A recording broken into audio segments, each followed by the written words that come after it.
All right, we should be live on Twitch. Waiting for the usual YouTube to catch up, and I believe YouTube is caught up. Okay, fantastic. John Yang, we are indeed all here. Bizarre Thoughts, hello.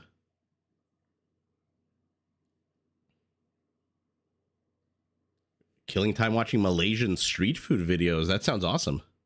You're in Dubai? I thought you go on vacation to Dubai, right?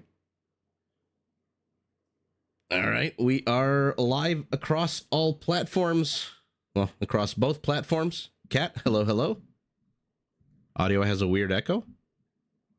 Okay, let me know anyone else if you hear any kind of weird echo or anything like that. I'll tighten up all the cables and everything on my end. But for now, let's get the ball rolling. Sounds fine on YouTube. Oh, you know, just Twitch things. Atlas, hello, hello. Nice to see you again. So we are going to do the cider matches. 2 sets again. And I believe the winners of these 2 sets will go on to the semifinals to take on the winners of yesterday's games, which are, at this point, should not really be a surprise to anybody. The Viper and Hera. No surprise at all. Joe Mama, hello, hello. All right, so game number 1 of set number 1 between Sebastian and Hart. We've got Sebastian playing as the Koreans in blue, Hart playing as the Vietnamese in red. So we've got a battle of the what is it? Association of the Association of Southeast Asian Nations. What is it called? ASEAN. Cat, you know you can't collect twice the points if you open twice the browsers. I bet you thought you found like a loophole. Maybe I'll open 10 browsers. In any event, the winner. These are best of... oh, pardon me. These are not best of 3s. Pardon me as I correct all that. These are best of 5s. Excusez-moi. Can you imagine that's how points would work? You would just open up in 10 different browsers. So already we've got a situation where red is crossing the map, blue is crossing the map.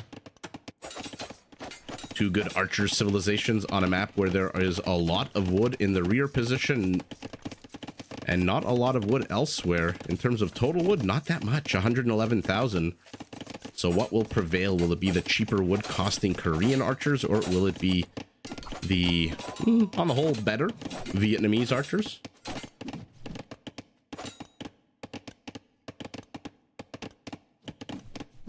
How's everyone doing tonight, by the way? I think the second set just finished very recently. So there might be people who literally just finished watching this. Hart already with 2 villager kills. Ooh, Joe Mama, you're saving up for a picture? A painting? A Cast of Empires original to hang on your fridge, on your Frigidaire?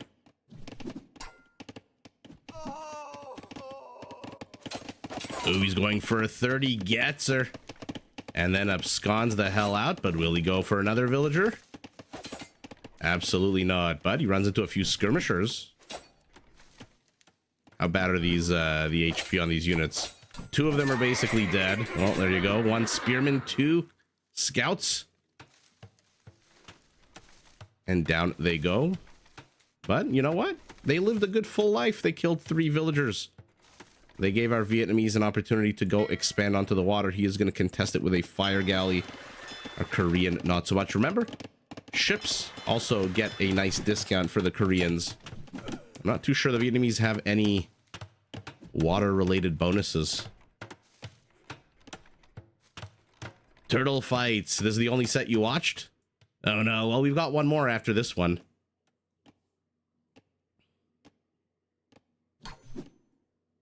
Joe Mama, you haven't seen the turtle ship drawing I did? You have to go into Discord and go into the arts category. Because, of course, what I paint on MS Paint, I consider to be the highest of quality art, up there with Rembrandt and you know, and such. Bizarre thoughts. Me too. Me too. I watch these casters. Like earlier today, I was watching Mem and Dave. It looks like a nice fun time. By the way, if you're on YouTube, as I'm assuming all the people watching on YouTube are on YouTube, you know, Capuch has a channel as well where he posts these very fun behind the scenes videos of Red Bull where they all go out drinking together and they all hang out together, stumbling around Spain. You should check those videos out. They're a lot of fun. And again, if you're not familiar with the format of the Red Bull tournament, this is a Empire Wars tournament, which means everybody starts in the feudal age, 28 villagers, unless of course you are the Mayans or the Chinese, then you start with 29 or 31. Ooh, Hart went after the fishing ship, which means not a whole lot actually. Why is the HP not that different? Maybe that fishing ship was just a very weak. This might be a mutual kill suicide here. Ooh, just barely 5 HP left.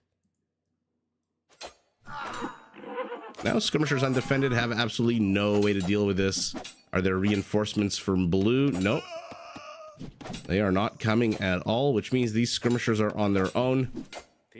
Which means minimum range is going to kill them. Is red bringing any more? Nope. Doesn't really need to. Yeah, it seems like a real cool time there in Spain right now.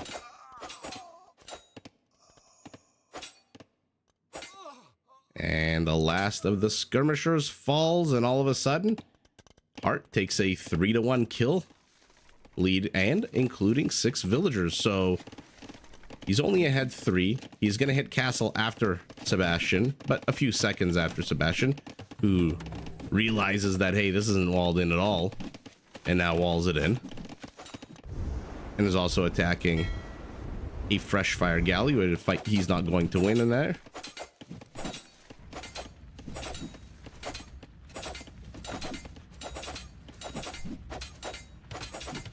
Yeah, it's very cool that they allowed. I'm assuming the castle where they are is like a UNESCO heritage site. So going in there with like these big production crews and technology and cables and I don't know what else, equipment and computers and such. It's a big kudos to them. Captain Conundrum. You're the arch nemesis of the, what's his name? Captain Obvious from those travel commercials. Looks like more fighting on the water, but feudal age is officially over. Elite skirmishers for our Vietnamese elite skirmishers. Oh, so if you wanted to avoid skirmisher versus skirmisher war, unfortunately, you're gonna have to put up with it for just a little bit longer. So what wins out here? We've got the cheaper Korean skirmishers, but we've got the Vietnamese skirmishers that come with 6 extra HP. Because remember, everything that comes out of their archery ranges 20% more HP. Oh, Akita, you just watched 8 hours of this. Well, you plunk your ass in a chair and you watch 5 more. Or you'll get the belt. Just kidding. Devil Inside, hello, hello. Best tournament, best caster. I appreciate that. Maybe not the best. Definitely, I would say, in terms of quality of casting, my casting is definitely top 20. Age of Empires 2 casters.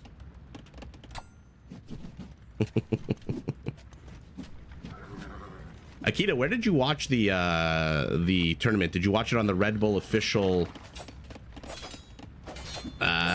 Twitch, or were you watching it off of someone's like Ornlu?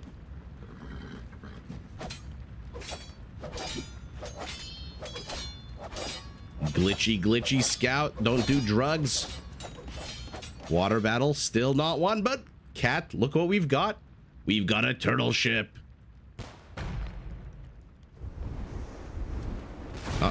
Ooh, 2-shotting. You were watching it on Red Bull?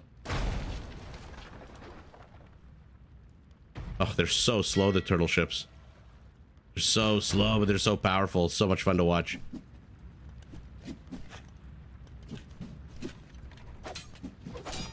Devil Inside prefers Dave. I'm more consistent. Okay. I'll take it. I'll take it. At least you named a fellow Canadian.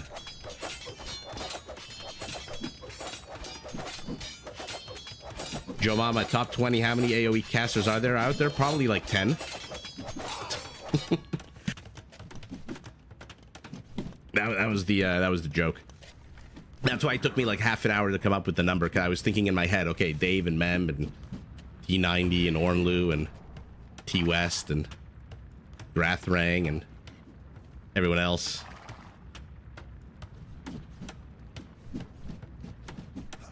Giving information and making predictions is not what we want to hear always. Well, I mean, I give information too, I think. I just try not to make predictions, because predictions are generally like 9 times out of 10 are usually wrong. I watched so many casters before I started my channel, and every time they predicted things, they, you know, 9 times out of 10 completely wrong. 24 blue skirmishers taking on 17 red. But where is Red's infrastructure? It is very much in the center of the map. He is not pressing forward at all. Will he be able to stop Sebastian's forward town center? Very cocky town center when you're under attack by your opponent. Looks like it probably will go up. You can't tell the difference between my drawing and the turtle ship. Oh no, that's not good. That's not good. My drawing was absolutely terrible. But the TC does go up. For some reason, it's showing here on the left side, constructing at 99.99%. Abdullah, hello. Yo, yo, yo, indeed. How are you? At, what is it, like 4 in the morning?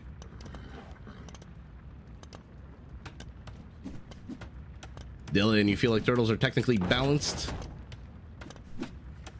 With the presumption that they still require a castle? I don't think you need a castle for turtles, do you? AoE2 casters have a signature animal. T90 has a Florida gator, named the Spanish bull, Nilly the hippo, Dave the animal, Ornlu. What's mine? Ooh. A titmouse. A very fearful, small prey animal that everyone preys on. The smoke monkey, yes. All right, the siege of the Korean forward TC has begun. Both players sitting on 3 TCs. Heart, our Vietnamese, has pumped out 20 more villagers. Explained in part by the 8 kill differential. He's also done a lot more damage to Sebastian's base. Turtle fights, you have an affinity for the turtle ship? I wonder why.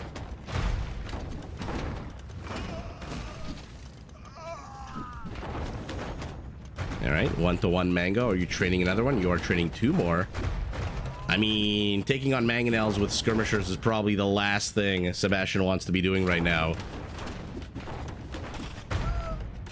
That being said, Sebastian has full control of the water. Hart has no more fishing presence at all, which means at the very least our Korean can use the wood discount that he has on land, army, and navy. If I'm not mistaken, the Korean wood discount for their ships applies to fishing ships as well. It's not a military, or is it a military only? Oh, my damn memory.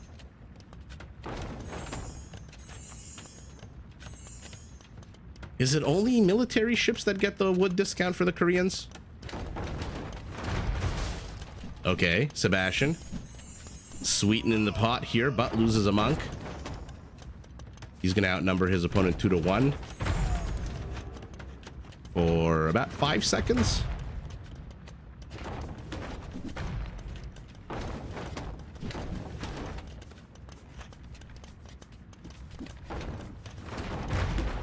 Okay, Dylan, I think I misunderstood your original comment.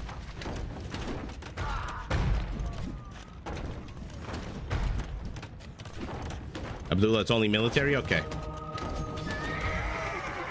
Either way, the wood he's saving on all these skirmishers that he's building, even though they're not super wood intensive, still can afford a nice fishing fleet, but he's only sitting on 2. And Hart is in Imperial, but no castle means no Treb just yet. Our Korean just needs a little bit more gold. A little bit more gold, and he will be able to click up as well, but then he's gonna have to survive for about just over 3 minutes. What an absolute bloody mess. He's going for a freaking guard tower. Okay. Okay, he's going for a GG.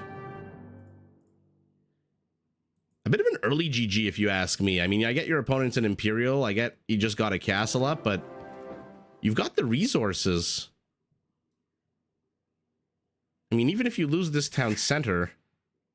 I mean, he's down less than 20 villagers. The difference is actually quite low for the first time in a while. And again, you have full control of the water. I think Sebastian didn't make enough use of the water. Our Korean.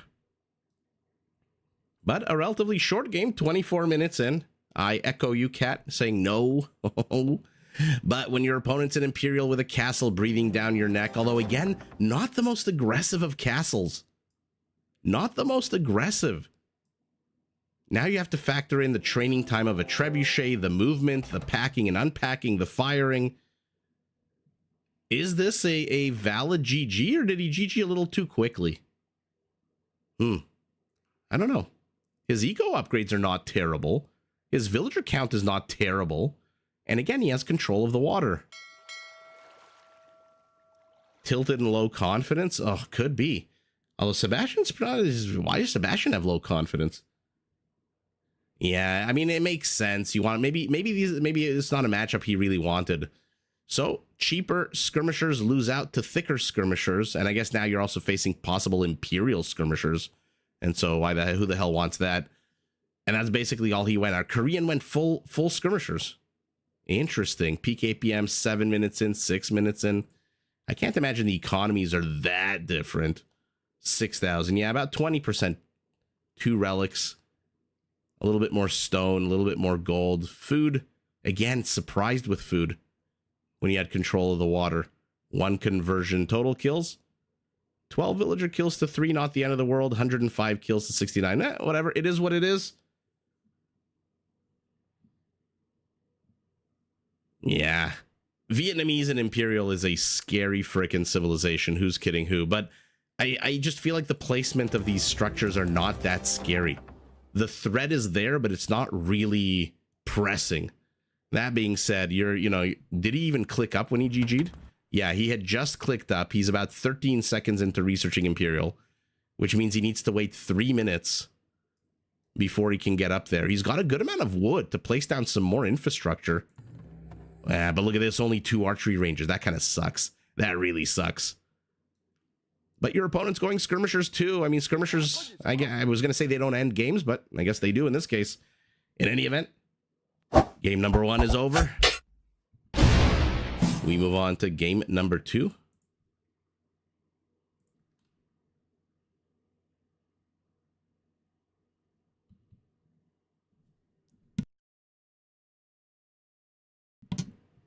I think he was afraid of, he must have been afraid of the Trebs. The Imperial Skirmisher 2 is a pretty badass unit. And again, it's probably psychologically not great when you are facing a castle staring right down at you. Maybe if he got that tower up and he was able to kill a few villagers, he would be a bit more confident. And again, he has the wood, but he doesn't have the infrastructure to do anything with it. What the hell are you going to do with 2 archery ranges? And that forward siege workshop is going to get destroyed ASAP. In any event, that was game number 1. Game number 2. We're back on Hollow Woodland. A very popular map. Sebastian, this time playing as the Franks. And Hart, this time playing as the Huns. Okay, so 2 cavalry civilizations. Hart already discovering, Sebastian discovering and getting shooed away.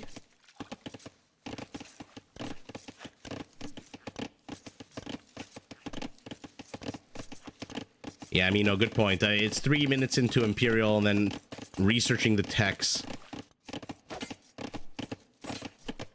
Joe Mama, you lose one villager and immediately GG.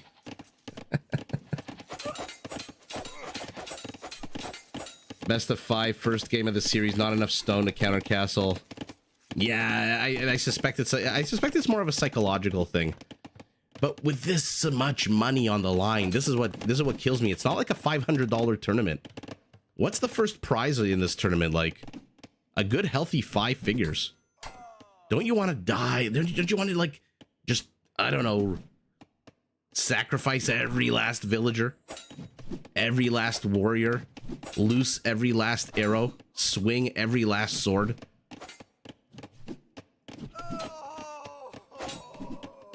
Nerves, anxiety, pressure. Could be. Could be. Maybe he wanted to preserve his energy for the next games, yeah. Tony Crawford. Salutations, High Elven Lord. Call me the Grand Elf. If anyone understands that reference, then you were probably as disappointed as I was in the finale of Season 2 of Rings of Power. What is Hera's standing? Hera's probably the favorite. It doesn't matter what tournament, Hera's probably the favorite. Even if Hera's not in the tournament, he's probably the favorite to win.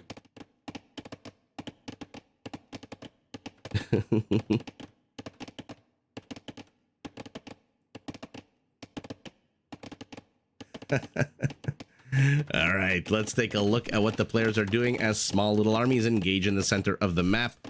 We've got our Frank is hunting. Now, this is interesting. You're the Franks. You come with a berry bonus, and instead you first deplete the huntables? I thought you would have gone for berries first. Oh, I'm not sure if the 15% faster... Berries are the slowest form of gathering food, if I'm not mistaken. So I'm not sure if 15% boost to that beats hunt.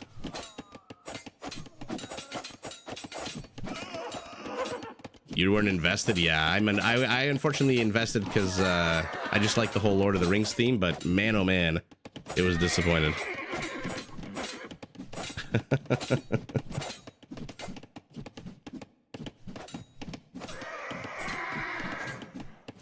And yet again, game number 2, we find ourselves with scouts and skirmishers.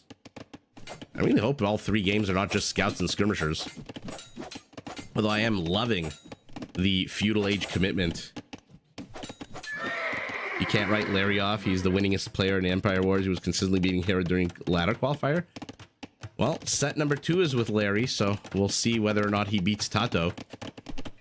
Another stable for our Frank going up to 2. Another stable for our Hun going up to 2. Our Hun always a little disadvantaged when it comes to walling off without their ability to build houses.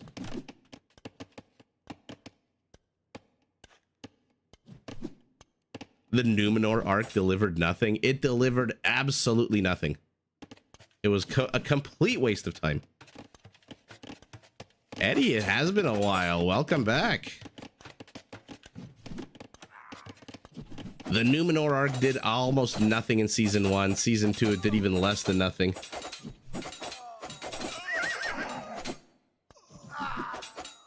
Oh, here's a piece of paper. We're gonna say the name Sauron, and all of a sudden, okay, you're not the king anymore. You're not the queen anymore. Sorry.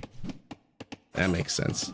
Anyway, you're not here to listen to me rant about Rings of Power. You're here to watch villagers chopping down these big old baobab trees, skirmishers, and scouts positioning for power. Now, this is a map where you can lose your army in a matter of seconds because of these frickin' baobab trees. They create little avenues and little choke points all over the place. And your scout, like this, for example, when your skirmishers are on the wrong side of the track, and all of a sudden the enemy scout just pounces on them. So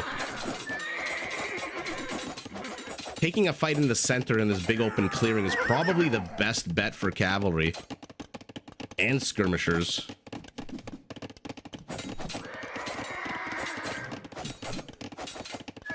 The main villain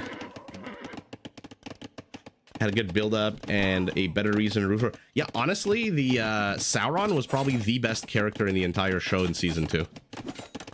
I am, like, very much happy with that part of the TV show. Everything else was just absolutely terrible. Scouts to the back, scouts to the front, skirmishers everywhere.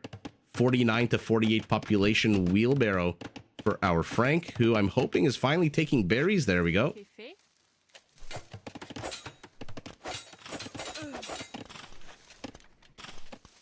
Yeah, I mean, that's what that was kind of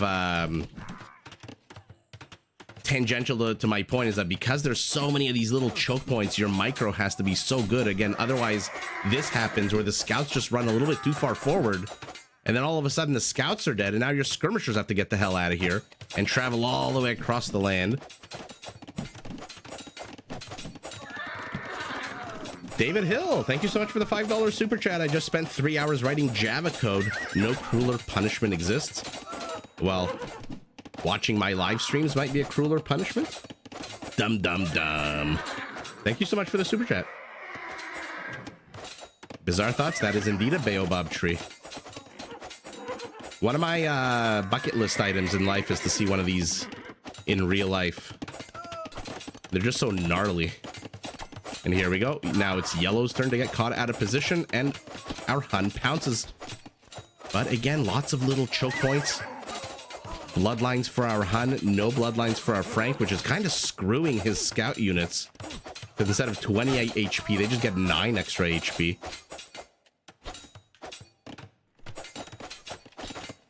Tower going up behind us. Archers are being pressed forward from our Hun. Okay. Very cocky to send archers when you know your opponent's going skirmishers. Jace, welcome to the live stream. Incoming GG by Yellow. You think so? So soon? Man.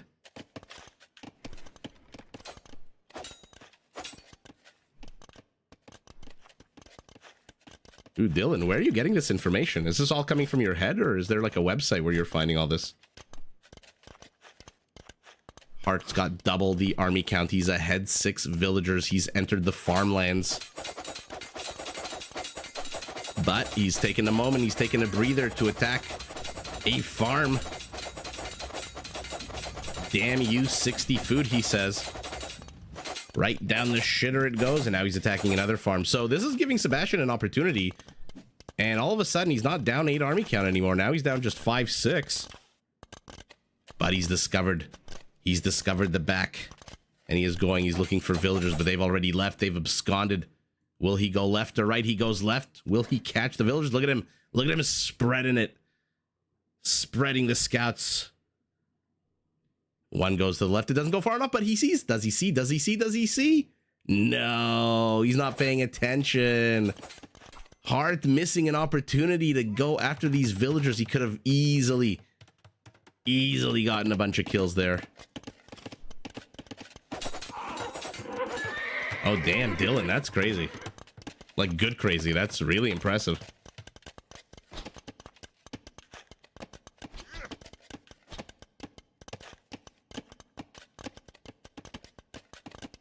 Okay, but the wall is up.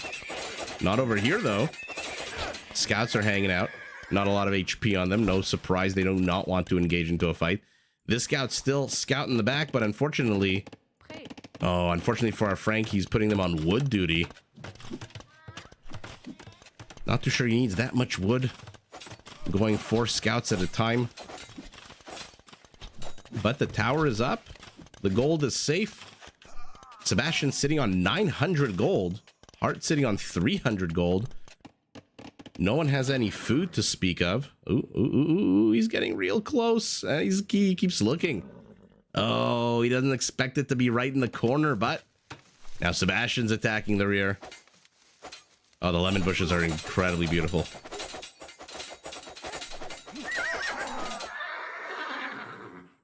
Yeah, Bizarre Thoughts. The baobab trees are in Africa, I think. I'm not sure exactly where in Africa. Oh, villager joins in on the fight. Our Hun says, I will attack you from the rear. Okay, bit of a equal trade there, but it looks like dust over here on this side of the map. Sebastian is still down army, but his villager count is slowly growing. He's only down 5 villagers, not the end of the world. And he's got 1,200 gold. Does our Hun have a market? Oh, who will be the first to market? Who will be the first to buy food? It's Hart. Hart is buying food, so you saved a couple of gold shillings.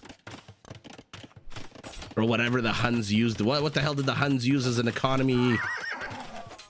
I have no idea. But that's what he saved. They are both going up to Castle Age seconds apart. Sebastian is under attack, but he's defended well. His critical resources are nice and safe, especially the stone for the Frank. Only needing 100 less stone to get his castle. And he's got a whole bunch of spearmen. And like I said, these freaking baobab trees. So many choke points. He's got to be mobile with these spearmen, though. He's got to send them south. He's got to send them east. This is open. This is open. Quick fingers. Sebastian. Oh, no. But not enough villagers constructing. But might be a Pyrrhic victory if these spearmen close in. Oh, yeah. Bye, scouts. And army counts look like they're about to get reset yet again.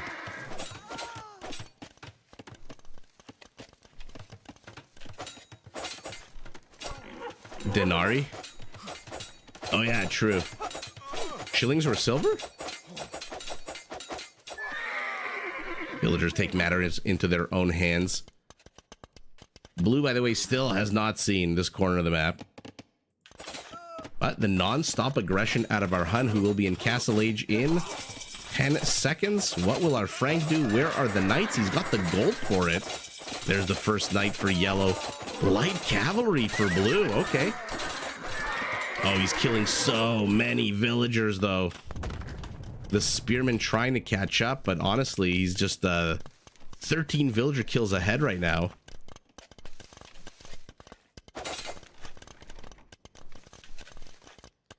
Yeah, Huns not being able to build houses is a huge deal. I've petitioned for many a year to allow the Huns at least to build a house. You don't have to use it, but at least give them the ability to build a house. Otherwise, the walling off is just so much more difficult. Not that our Hun really needs it. Look at the never-ending stream of units coming out of him. And now we're going Cav Archers as well. But for the first time in a long time, Sebastian is ahead in army count. 23 to 11, but he's down 18 villagers. Catches another group of light cav. I'm sure he's very happy to trade out these scouts for light cavalry. A second TC for him. Oh, heart. Even with the discount, spending his wood on cav archers means he doesn't have enough wood for a TC right now.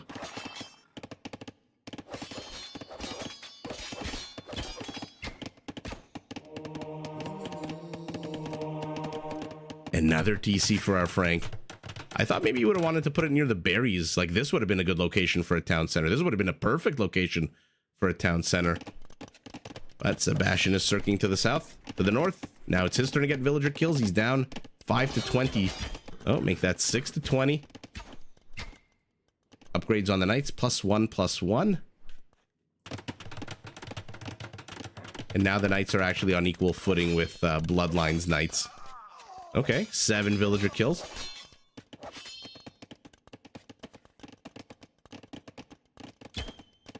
Yellow going unique unit is a win condition. Even against cav archers with the longer range?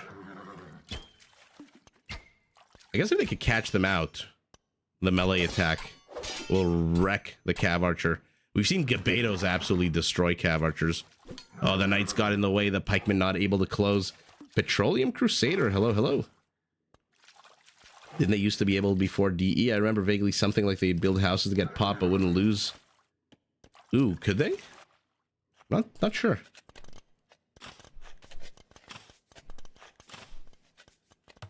Again, why here? Why not next to the berries? High value mill being attacked to the rear. Oh, and this is the worst possible thing you want now. You're down villagers. Oh, he traps them in! He traps them in! Absolutely beast move out of our Frank, but now his knights can't close. And these cav archers do come with an attack bonus against spearmen, +2. What a fantastic move out of Sebastian. And all of a sudden, group number 1 of cav archers is about to die in exchange for 1 knight and a few pike and 1 villager. But the longer Sebastian takes us, the less villager lead Heart's gonna have.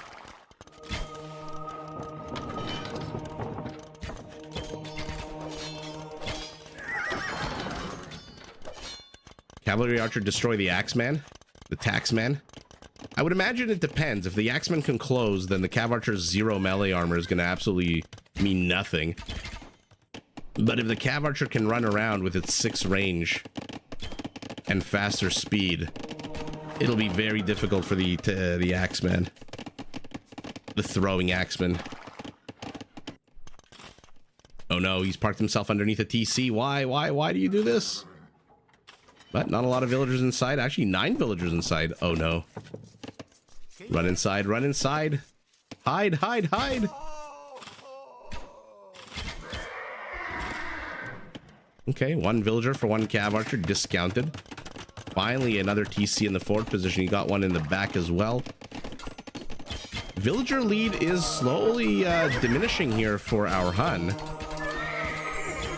And he's starting to lose gold units. These are not cheaper knights. These are pole knights. And even at a 10% discount, losing a Cav Archer against Pikeman, not great. But Hart has the mobility. He can use this Cav Archer, run around, pick off a villager here or there. He's up to 24 villager kills. But look at the difference now. Only 11. Used to be 15.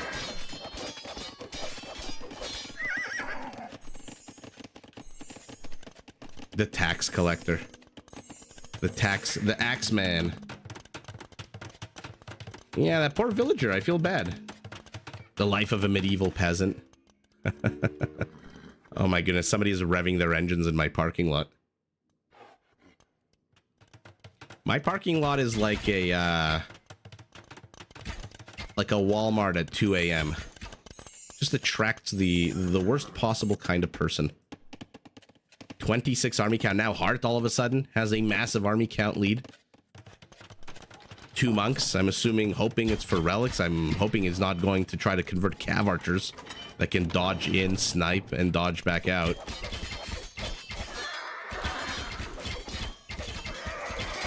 Lion on the low ground attacking a villager. Frankish knights.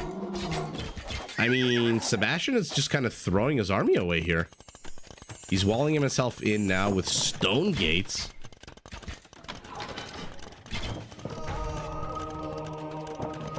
$2 a.m. Walmart runs. I did that in Florida once. It was quite the experience.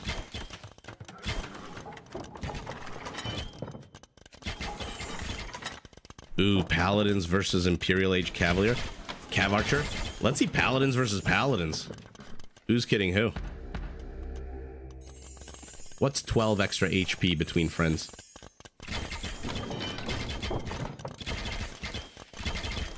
Cav Archer a big comp advantage against Franks because I've had their skirmishers. Yeah, without Bracer, without the last armor upgrade, Frankish skirmisher is not the greatest. But he's gonna get another villager snipe.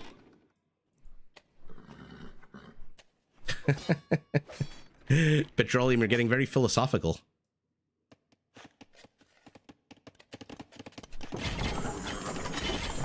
Double the army count for our Hun. 24 Cav Archers. He's added in Thumbring as well.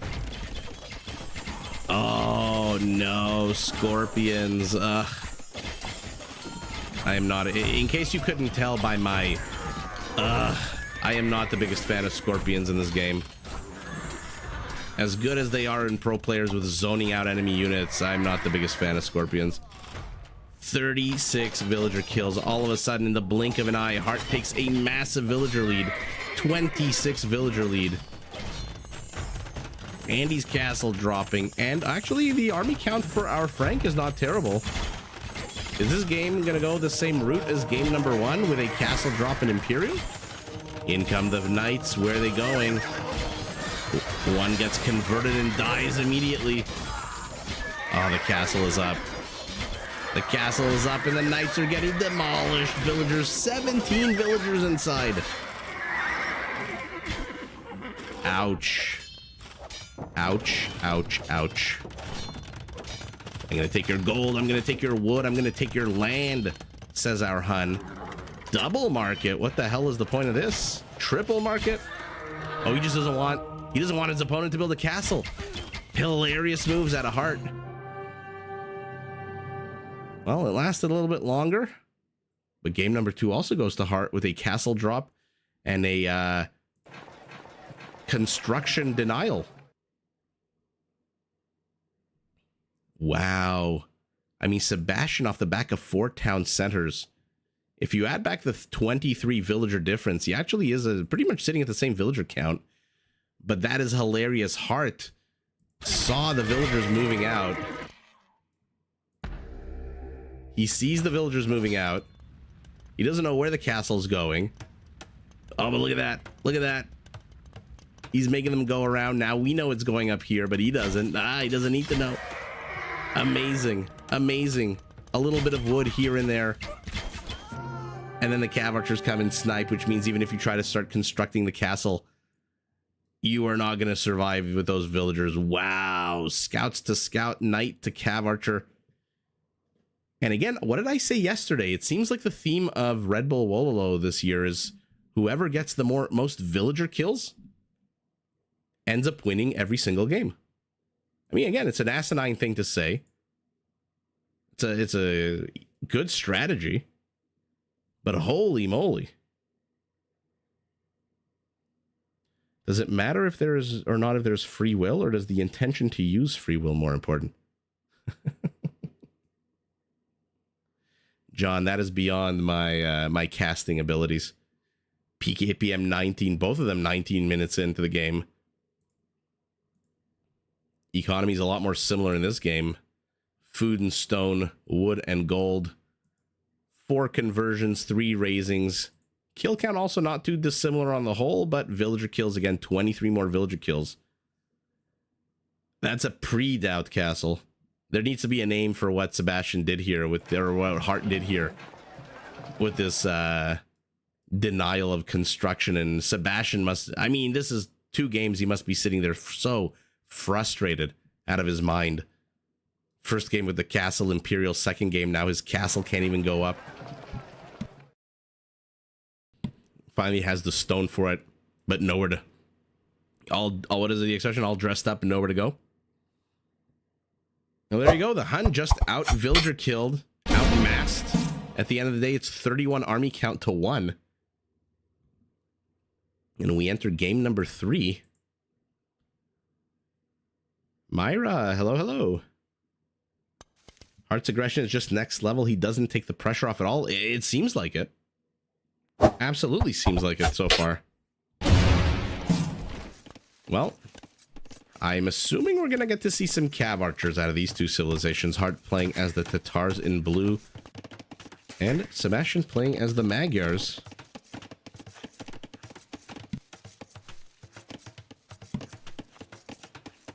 Sebastian showing us some serious skills. The trap was slick. Yeah, he's playing way too reactive. Sebastian needs to put on some to the metal here.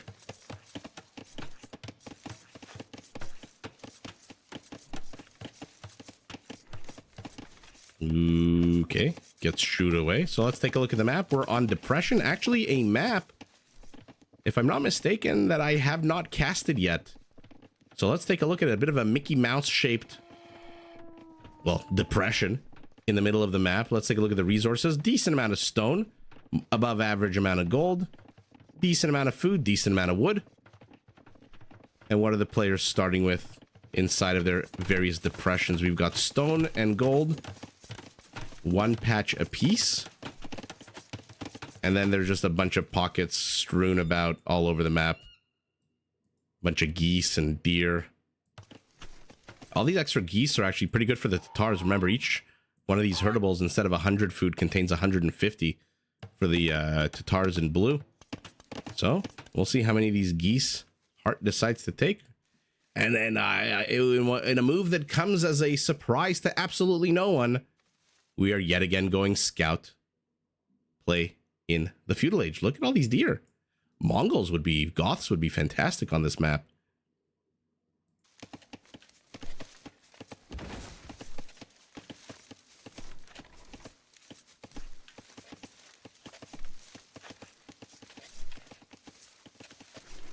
You didn't, Myra. That's funny. You didn't picture me wearing glasses.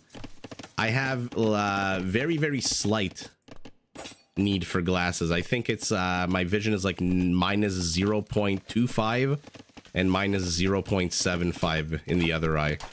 So it's like barely. But I still do need them to drive. Technically. Craig, yo.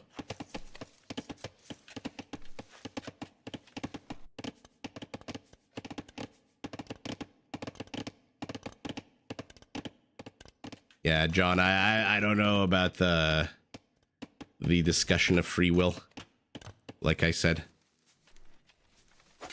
I always had difficulty in I took a bunch of philosophy classes in high school and university because it always interested me, but I never had the ability to like it always confused me, basically.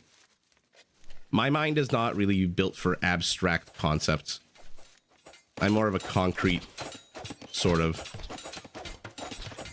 Like math I was good at, science I was good at, history I was good at, but more abstract things always kind of. Ooh, this nook is not safe anymore, not with archers. You're the only one in the family who doesn't need glasses. Lucky you. That's hilarious.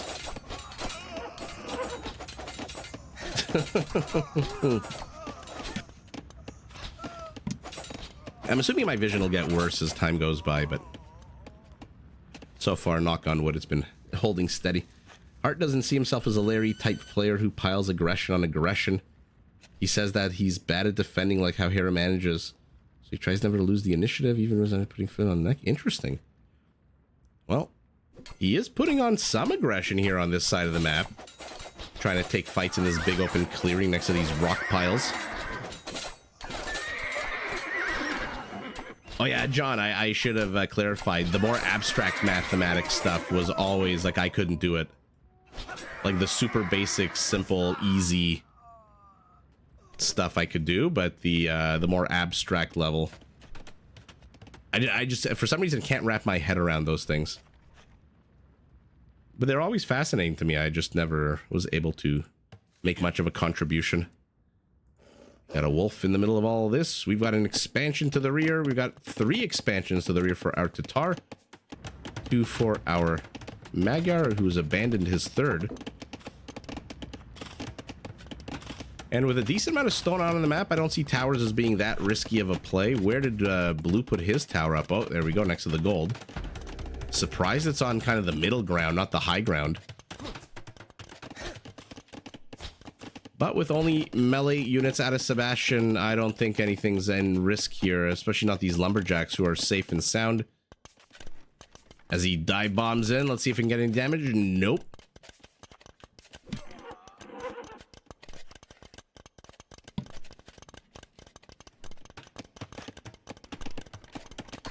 Abelson, where can I watch the video on demand of the rest of the games? Ooh, maybe on YouTube if you go to the Red Bull channel. You'll be able to see the casting of the games. You're also, the abstract goes beyond you. Yeah, something I just never clicked in my mind. There were certain topics in school and in life in general that just didn't really click. Kind of like Sebastian's attack here is not really clicking. Hart defending fantastically with a tower and spearman. Uh-oh. Uh-oh, run away, Yellow Scout, run away. Ah, he does not run away and he dies. But looks like Hart has managed to get 2 villager kills. Sebastian 1. Skirmishers countering this entire army. How did he bust into here? Oh no! Oh no, the wall off wasn't complete. And Sebastian, fantastic little play. Sneaky into the woodpile.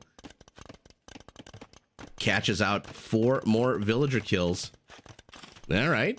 I'm liking this aggression here out of Sebastian.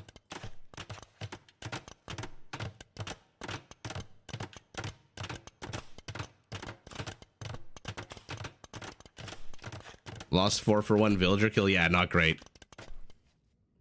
Sneaky market up to the north for our Magyar, who is taking more and more of the golden geese. Ooh, but Hart yet again, first to the next age. Sebastian is prowling the front of this base. He's getting a good amount of vision, but what's he going to do? Cav archers for our Tatar. Now, these are two civs whose cav archers I don't think come with any natural benefits, right?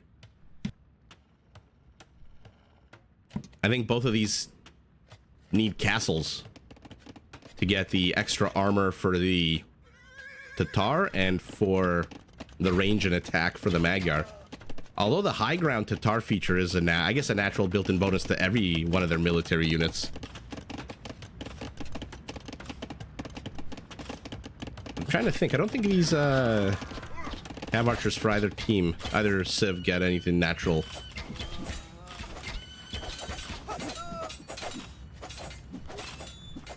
Yeah, yeah, they get like a bunch of the Parthian tactics and thumb ring for free. But it's not like the Mongol cav archers that fire faster, the Vietnamese with more armor. And okay, we've got a rinse repeat of game number 2 here as Hart is back with more cav archers. All of a sudden, blink and you'll miss it. He just added a whole bunch of villager kills. Geese up to the north. I mean, he should be taking these animals, the Tatar. It's 300 free food. Why the hell not? John, how's your salad going, by the way?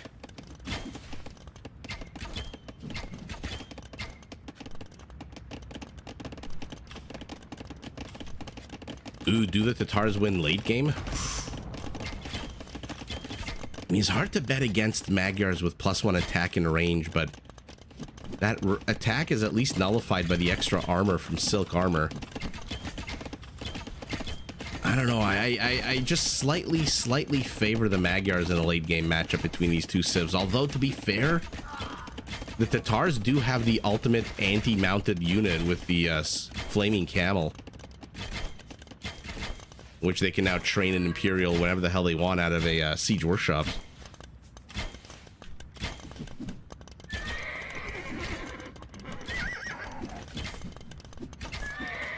Ooh. That being said, one civ has paladins, one civ has step lancers, camels.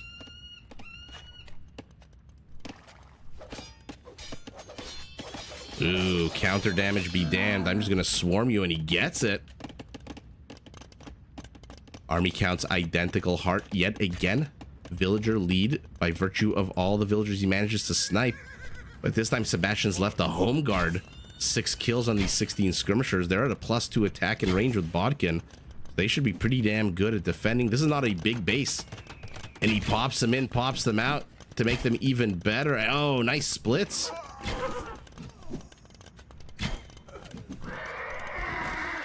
No player investing in ballistics just yet.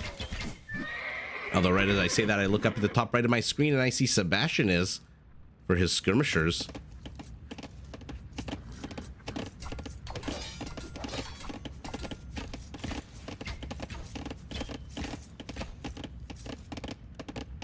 Ooh, yellow hairs.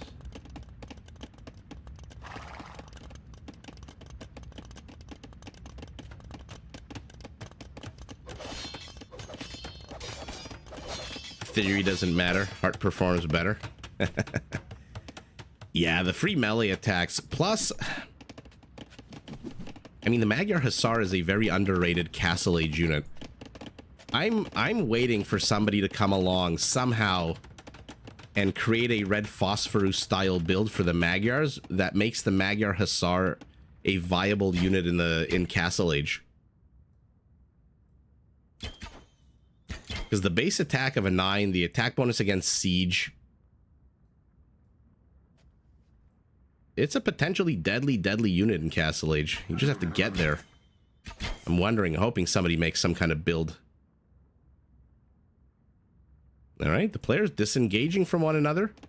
Army counts identical. Hart's villager lead is growing. He does have 2 town centers to the one of his opponents. Sebastian focusing his wood on cav archers, and that's basically it at the moment. But Hart's not training any more villagers. Oh, these farmers are so exposed. Ooh, Hart really doesn't want to miss out on the kills. He goes straight face to face. Ooh, but at the same time, look at this. Look at this. Sebastian's lashing back out. Will he get a second villager kill? Will he get her? He does get her before she gets into the town center.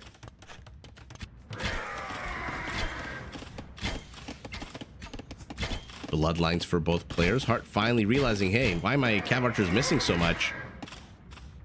Might as well get ballistics on them.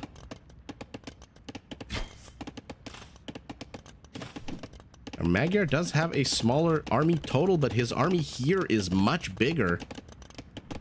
And now he's chasing, which is the last thing you want to be doing. You do not want to be chasing. You got no villagers here. Why are you moving this way? Send them back into the town center. You know he's going to dive bomb right into your TC. And go after these villagers. Another villager dead.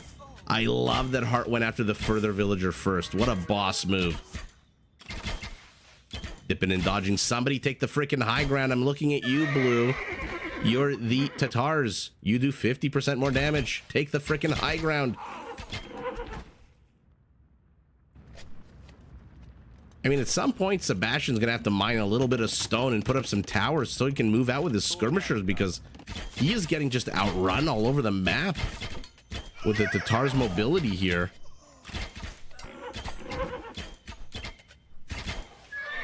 And Enix, you watched all of these? Yeah, I appreciate that. No spoilers. Thank you. The next set is going to be Leary and Tato. Might be after this game. Might be after what, 2 or 3 more games.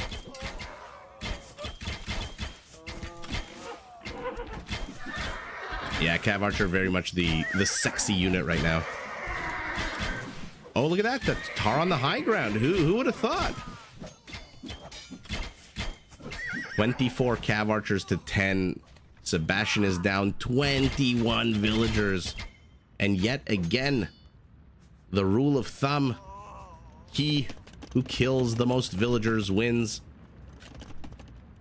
seems to be holding strong here. 24 minutes in, and he moves in. And now he's got enough to snipe these skirmishers. He doesn't care. He can one-shot them. Another villager dead. Okay, 30C for our Tatar, who has another one in the back. Not walling any part of his base off because he doesn't really need to. Oh, he's also getting screwed over here with a knight and a Cav Archer. Oh, his economy. His economy is getting lamed so bad. Okay. Gets the knight. Silver lining. Sebastian's army is just... Where the hell is it? He's got 25 army count. Where the hell is it? Do you see a single skirmisher on the screen? He's got 8 skirmishers. Where the hell are they? Here they are. Okay. Dodging and diving.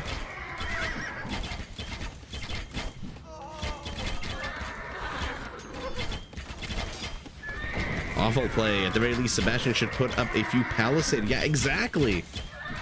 His base is so completely open for somebody who's playing so defensively.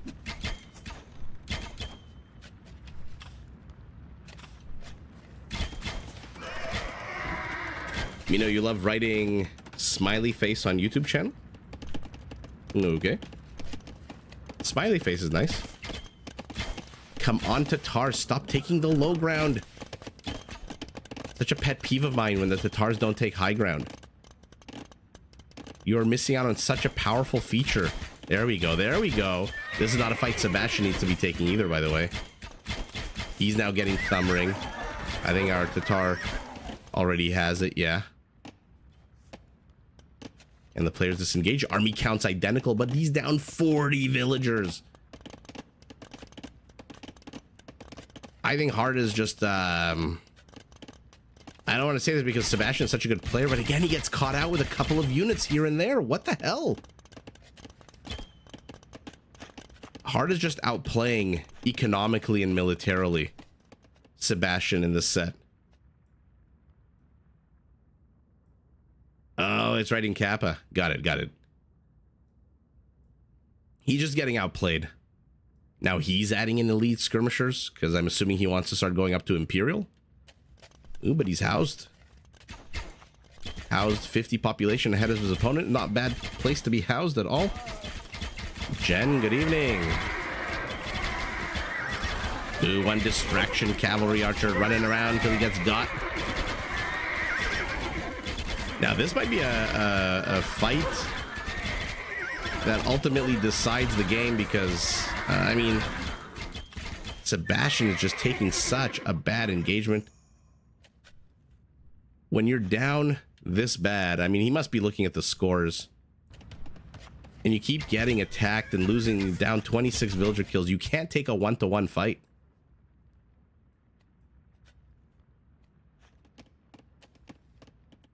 Castle going up. Market sees it. Of course it does, getting attacked immediately. What's down here? Okay, couple of geese. A couple of these cav archers basically dead, but Blue's cav archers in trouble as well. Now he's transitioning to melee. I thought he was going up to Imperial. No, he's going Kashyyyks. We've got some Tatar glorified knights in their golden armor. Streaming forward. Poking and prodding, generating gold every time they do so, and they're going to catch out 3 skirmishers and have an absolutely fantastic time at killing them. Okay, now it's Sebastian's turn to catch out a few units, but the skirmishers are enough to scare him away.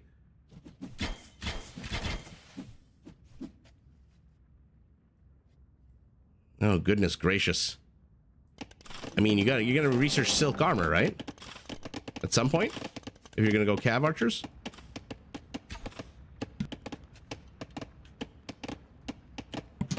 Chester, how are you tonight? Thank you for joining and commenting.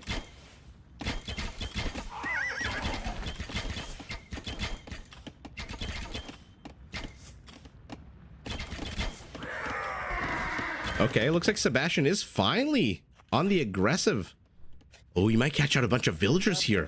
Let's take a look at his line of sight and see what he sees. Oh, what a juicy, juicy target. Oh, yeah. Oh, this is going to be a massacre. This is going to be a massacre.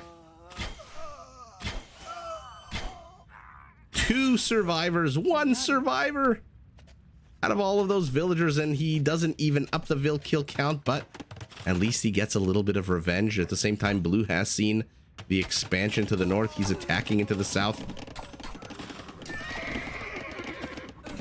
Imperial Age Friar Tatar. Okay, so he was saving up for Imperial Age. No silk armor still. High ground this time for our Magyar. Ooh, beats it. Oh no, oh no, oh no! Gates to the north, gates to the east, skirmishers in the center. No. No. Heart with a steamroll. Oops. Wow. Was it this? By the way, I love that Hart kept building these gates. He knew he was going to lose the villagers, but he kept building it because if you leave these gates with like 100 HP, the cav archers can break through eventually. But with 800 HP, there's nowhere they can go. Now, they could have run into the minimum range of the skirmishers. They would have lost 2 or 3 on the way, but they could have microed them intensely. But at the same time, if you're microing them, you're not microing here. You're not microing here. And wow, Hart just absolutely crushing it. And there is silk armor 4 seconds away.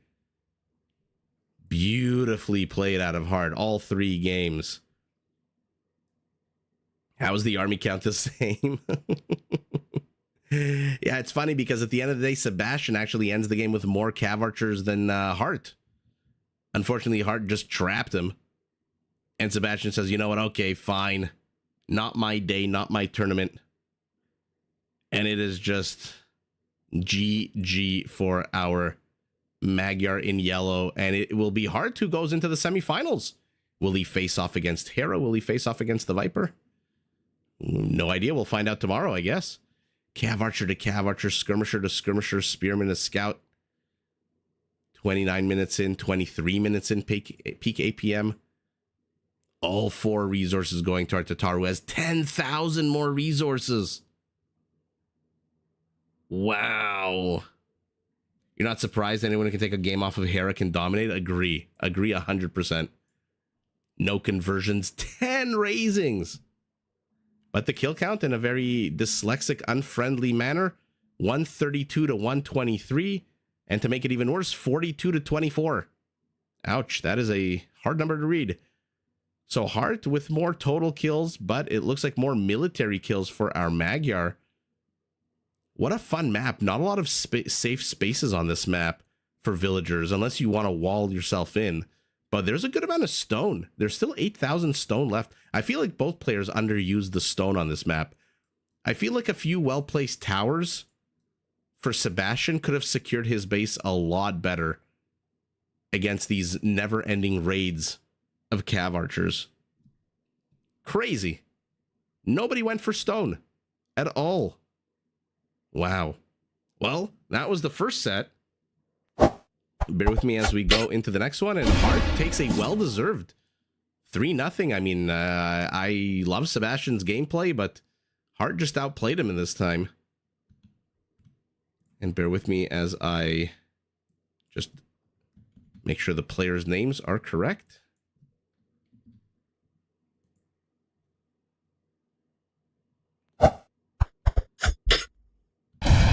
And we are on set number 2, game number 1 between Tato, playing as the Franks in blue, a fantastic civilization for shrublands. So many lemon bushes and butterflies. Gorgeous map. Shrublands, Tato, Franks to the south, Leary as the Portuguese to the north, also an economic powerhouse in yellow. So the winner of this set will join Hart in the semifinals tomorrow. And if you're not familiar with shrublands, not easy to go from point A to point B through the center, because even if you cut through the trees, there's a big old maze runner situation happening. And so you can't really go easily. You have to go around the sides, which generally lends itself to longer games, multi-pronged, multi-areas of attack.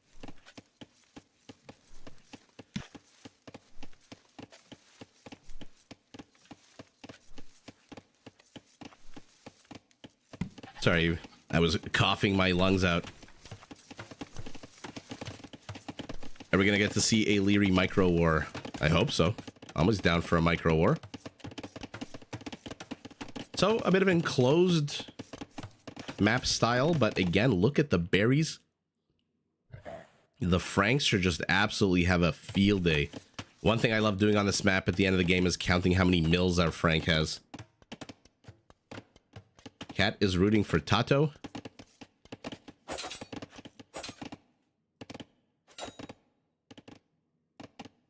See who draws first blood. It looks like Tato might be the one who draws first blood here. But he is running away, is Leary. Not too sure why 2 of his scouts are running away. He brings a third just to run away with that third scout as well. Spearman still pretty far away. What's the HP like? Okay. Yeah, I mean, no, you don't have to build farms at all on this map as the Frank. Why would you? For a little bit more extra wood? And actually, to be fair, I don't think it's even extra wood. Even the 100 wood for a mill. Because you're saving on the farms. Yeah, it is Tato who draws first blood. I mean, there's just so many berries. Look at the food count. 94,500 food. And I'm assuming like 90% of that is berries.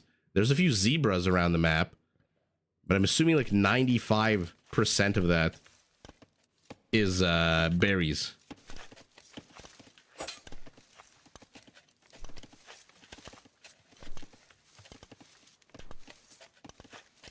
There's a pinned message? I don't see a pinned message.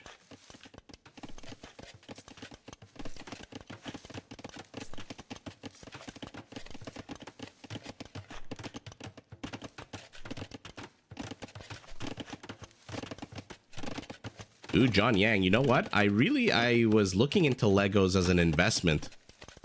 Because if you buy the right Lego set and you hold on to it for like 20 to 30 years, you can turn a $150, $250 Lego set investment into like a $95,000.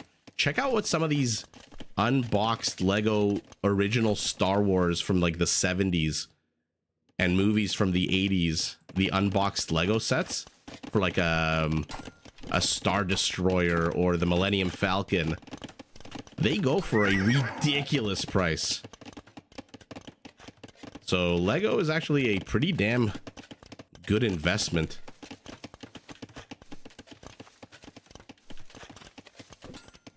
Yeah, me know exactly. That's why I'm always surprised when a Frank has any farms. I mean, you do in Empire Wars, you do start with farms, but beyond the initial farms, there's absolutely no reason to reseed them. Ooh. Tato's gonna try to trap them, but there's an exit here. Doesn't really. Was it the Spearman or the town center? It was the Spearman who got the poke. 5 kills to none for Tato already, who again tries to stop the scout but fails.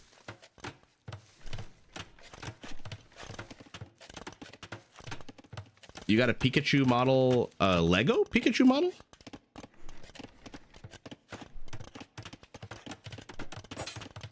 Your mom's made money off of trading Lego? 20% over 10 years? That's not bad at all. Depending on which 10-year period, that could have actually beaten the stock market. But like I said, you have to like really pick the right sets with Lego. Man, oh man, if you imagine being able to travel back into like the 1970s or whenever the hell the first Star Wars came out and just buy like 1,000 Lego sets for like whatever, how much did they cost in the 70s? Like $5? And then slowly, one at a time, releasing them into the market for like 12 grand. Oh, the Bandai kid. 1977, damn. All right, good to know. I was right about the 70s. Frank adding a TC to the back. Portuguese adding a TC to the back. Also going after the berries. Obviously not really interested in farmlands with all these buildings around. Castle Age for both players going husbandry. Frankish Cav Archer. Okay. Against the Portuguese Cav Archer. I don't know which one's worse.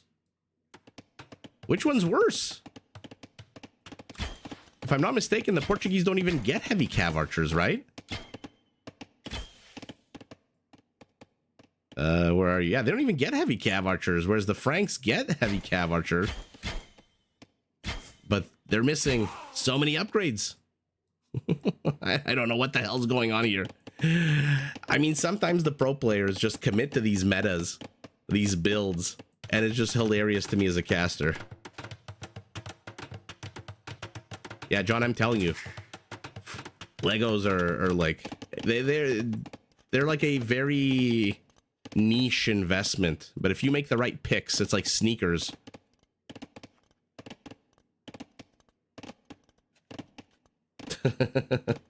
Oh, those Nintendo lawyers. Never run afoul of the Nintendo lawyers. They are sharks.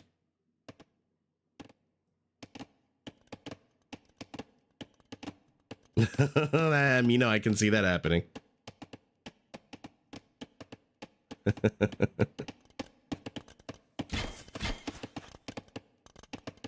All Super Gen, you're going to have, at the very least, 3 games to get to know these players. And we'll see whether they're at their best. We'll see whether they choke under the pressure. But for now, again, Cav Archers for both players? I don't know. I guess in the Castle Age, they're fine. I just think these are units that peak in the Castle Age, which means maybe we're not going to get to see Imperial. Who knows?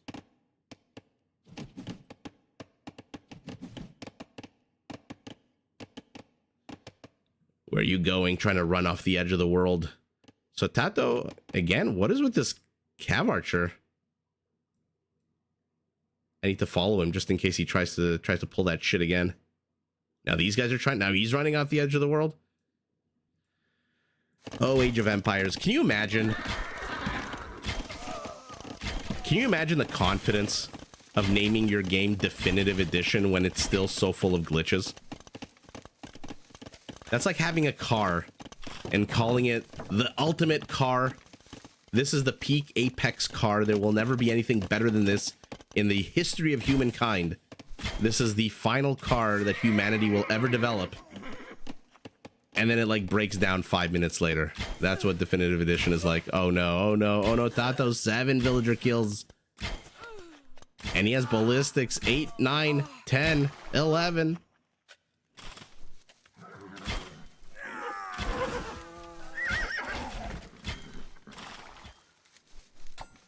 Beautiful play. Now the Franks, here's the interesting thing about Cav Archers with the Franks, because they're mounted, they still do get 20 extra percent HP, which makes them on par with the Vietnamese Cav Archer. Unfortunately, the Vietnamese Cav Archer gets bloodlines, so it can go up to 80, but these guys are stuck at 60, which kind of sucks. Even these basic ones get 70 HP with bloodlines. Market for you. Where is our Portuguese market? Our Portuguese, yeah, there it is. So we went to the eastern shores of the map. Now we're going down the western slope. Ooh, 2 knights and a bunch of Cav Archers are going to wreak havoc on this army. But one of the knights is dead.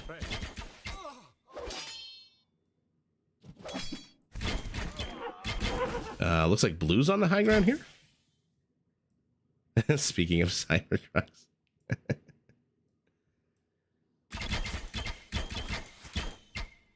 We need an AoE DE. That's funny.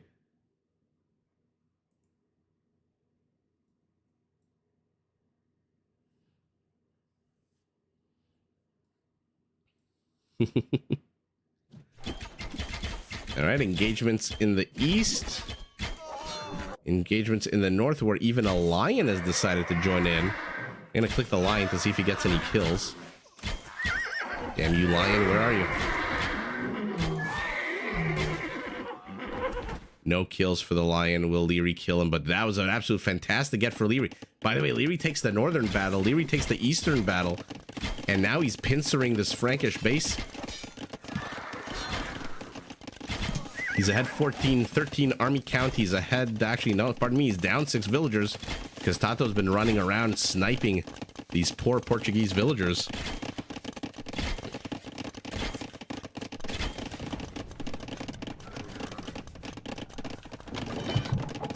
I have yet to see a Cybertruck in Toronto. I've seen a lot of Teslas, but I have yet to see an actual Cybertruck.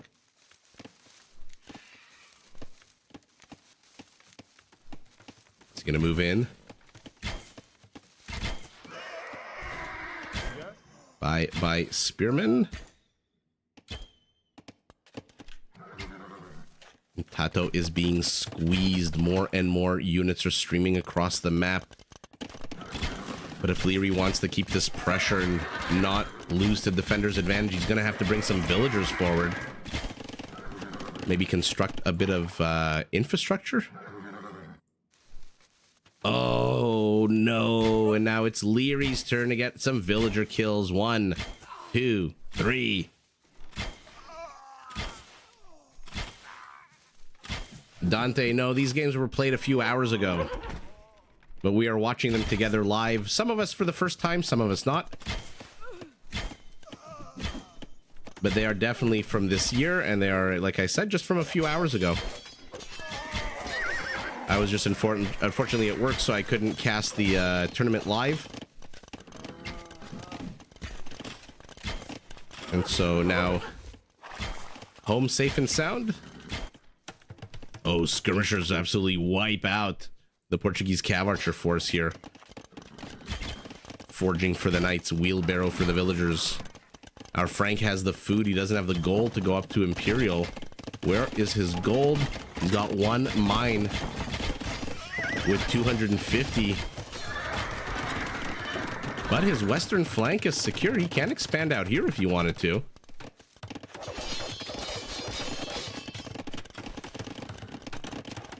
Lion was 100% efficiency. You've seen one in Toronto? Really? Mino, are you from you from Toronto?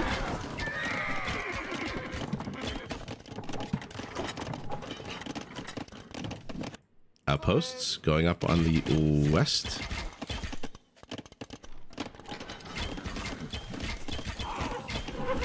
I mean, Tato's going to need some kind of support for these cav archers and skirmishers. No, there's a lot of knights coming in. 25 knights. Our Portuguese has slowly, quietly made a transition into melee cavalry. But a castle is going to secure this location, at least the middle portion of it. No doxing, you're from the GTA. Fair enough.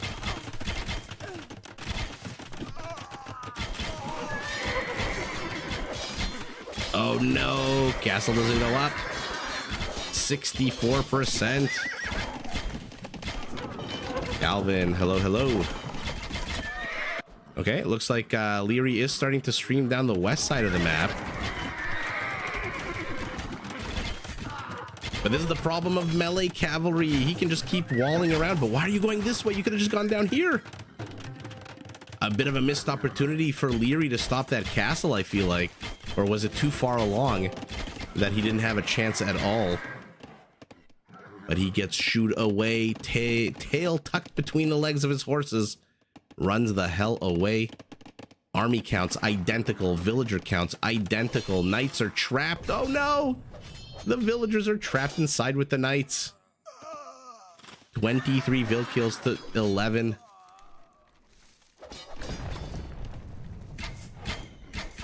Cav archers are going to try to save the day here. This is where some forward infrastructure for Leary would have helped out significantly. But he's not even close to moving forward. I mean, this is a lot of villagers. Is there even enough room for 22 villagers here? I mean, look at this guy. This guy's just carrying a brick of gold. He can't even drop off this 20 gold. There's not even enough room. That is very sour. The knights are in, but so many wall-offs. Tato will hit Imperial about 2 minutes ahead of his opponent. And I wonder what our Frank will do. Another town center. You think he was trying to call a first crusade here? How many stables? Only 4 stables. Actually, only 2 stables. 2 more are going up. Come on, let's see paladins. Let's see Frankish paladins. 2 more villagers bite the dust. A whole bunch more are going to bite the dust now. Tato is just crushing these villagers left, right, and center.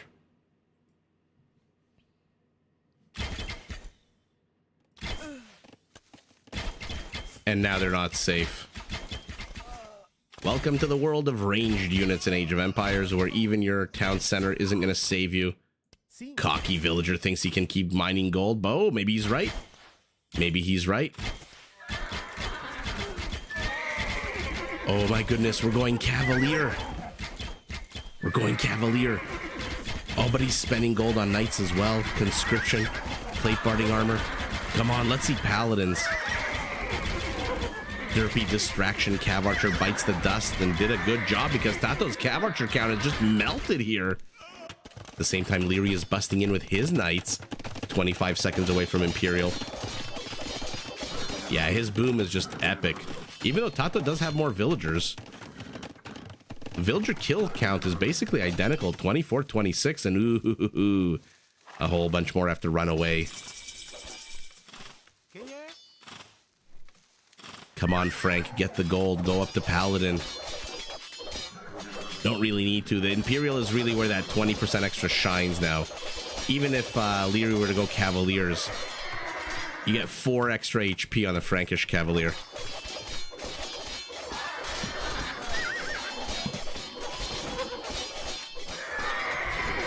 And what will prevail here? The better unit or the numbers?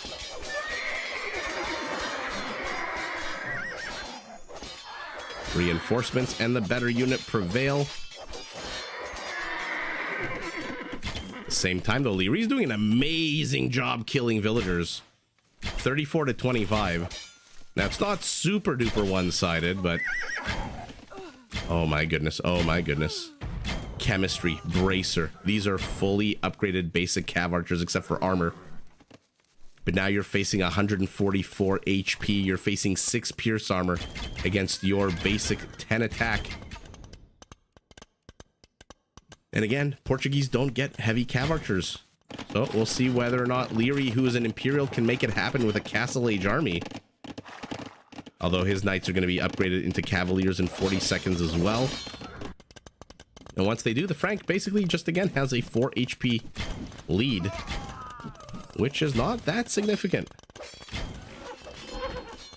Tato's got 46 on wood. Why the hell does he have 3,000 wood in the bank? I think Tato forgot to rejig his economy. If he took 10 of those and put them on gold, he would have enough for paladins right now. Although Leary is doing an amazing job making sure that Tato does not take the gold. Definitely one way to stop the Franks from snowballing is to deny them the gold. Yeah, exactly. And that's exactly what happens. Does Tato have any gold? No, he's got 1 gold patch. So he still could have put up the fight. Leary takes it. Game number 1. Leary was so aggressive. Pincering this Frank. I mean, look at the Frankish base. How many mills do we think our Frank has? I'm going to guess about 12. 14. Okay. Not too far off. But Leary has complete map control, and with the map control comes all the food, the gold, the stone. Although he hasn't really cemented his map control. There's no castles here. There's no infrastructure. Tato needed to get more gold, period. You can't do anything as the Franks in Imperial Age with 200 gold in the bank. The way to win is to be the one you want to lose. Well, so far my my axiom stands true. The one with more villager kills has taken this game as well. Can you show the table on this Wololo, Dante? Maybe at the end of the set, I'll go into the website and we'll see. I don't want to spoil anything accidentally. Yeah, his castle was way too deep. One thing I'll say about Leary, as much as he was aggressive with the mobile army, he could have used maybe some static offense. I mean, this is a lot of gold and stone that our Frank could have taken in any event. Didn't take. Skirmishers, really? Cav archers and cavaliers. But who doesn't love seeing the Franks and the Portuguese going cav archer play? But again, what the hell did Tato need 3,000 wood for? Especially since you're the Franks, you're not building farms. Right? It's all berries. It's all freaking berries. Hey. I think Tato just didn't jig his economy, didn't organize his economy as well as he probably could have efficiently. Look at that! Holy moly! If you remove the 85 gold from the 1 relic that he got probably like, what, a second ago? The economies are identical.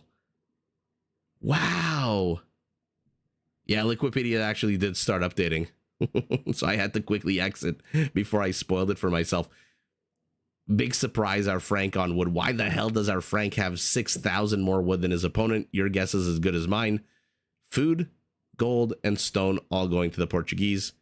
Militarily, no conversions, barely any raisings. This was all just horse-on-horse violence. And Leary, with 21 more villager kills than his opponent, just absolutely wrecks. Did we see a single Feitoria? Nah, we didn't need it. Beautiful game out of both players. Absolutely beautiful. But I think Tato making a critical error here economically. With 43 villagers on wood. He honestly could have survived with 20. I don't think he needed 43. Kat, thank you so much for gifting a sub on Twitch to TC Leezy. Oh, the price went up? I didn't know that. Oh, on mobile. Right. I appreciate that. Thank you so much, Kat. And welcome to the family, TC Leezy. All right, well, we move on to game number 2.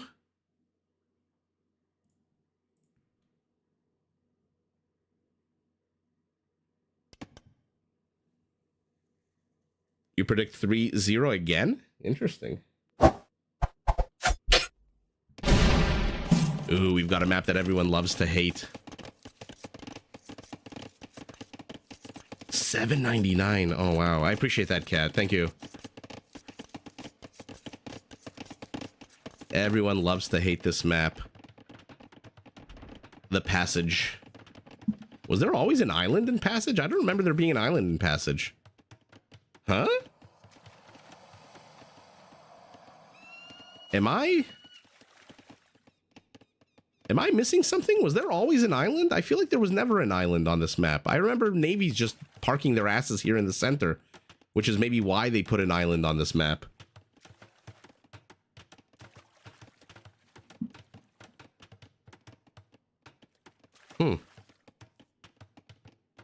There was not on ladder, right? Up 312? Right? What the hell? Why are they changing the maps in the tournament? Yeah, I mean, everyone loves to hate this map. All right, we've got Tato playing as the powerhouse Bengalis, taking on Leary playing as the Vikings. Okay. Should be a fun matchup.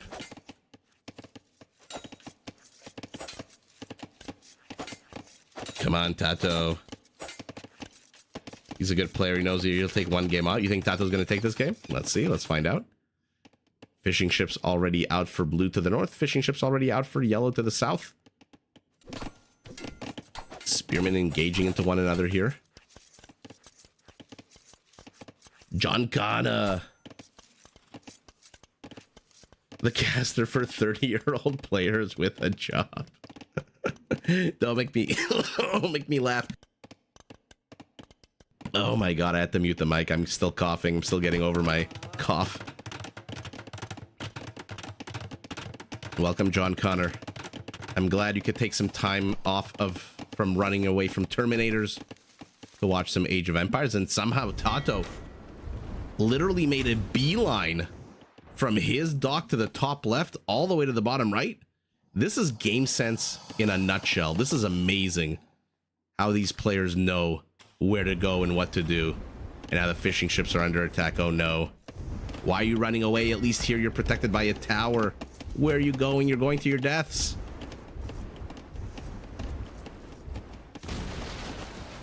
What a few 40. Oh my god. I can't laugh. I can't laugh and I can't scream. Scouts chasing scouts.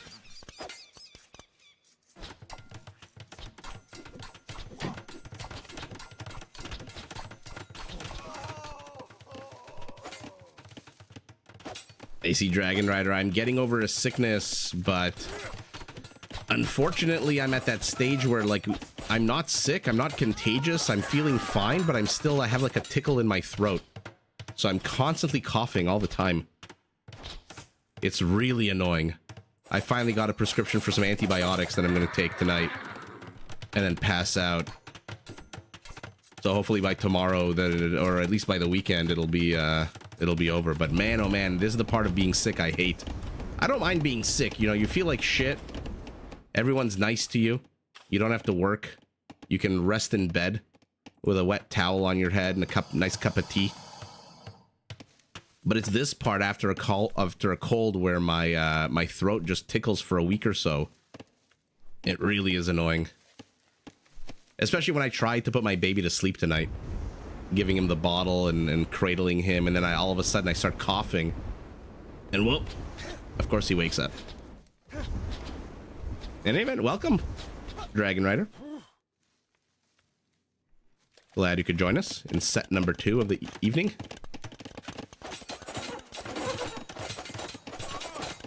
Already, Tato doing what he did last game with the early villager kills, 5-1.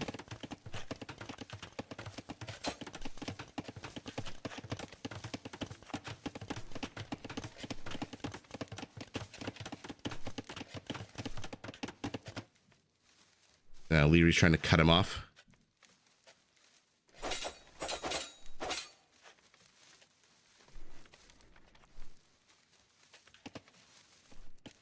Now on the other side of the map, Leary plopped down some infrastructure that he's not really using just yet. Has Tato seen this? Yeah, he has.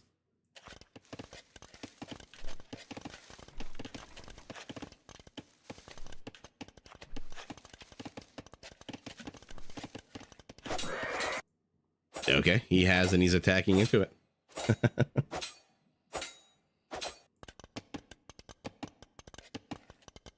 Try Erisim. What's Erisim?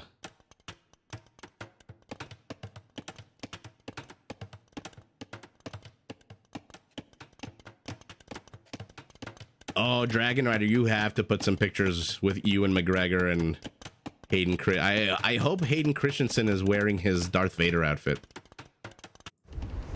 That scene in the Ahsoka Tano show where he like phases between Darth Vader and Anakin and it like blinks in and out. That was so badass. Super Jan. Oh my god, you made me cough again.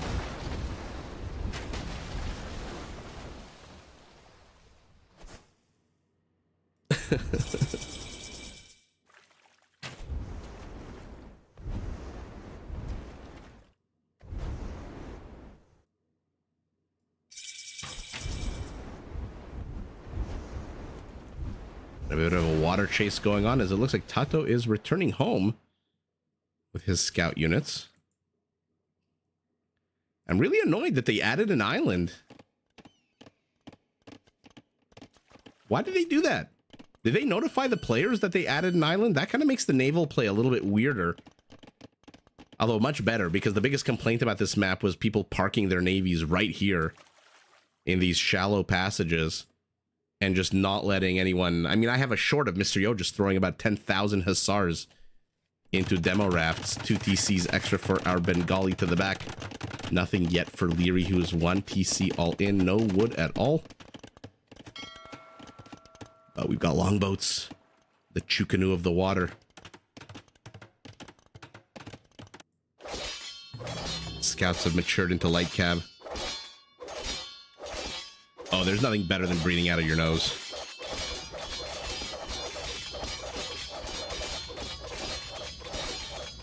AC Dragon Rider, when you meet Kristen Haydenson... Oh my god, Hayden Christensen, you have to ask him, what's that meme? What's that atrocious line from the second Star Wars movie where he's sitting with Padme? He's like, I hate sand. It's coarse and it gets everywhere. You have to make him say that.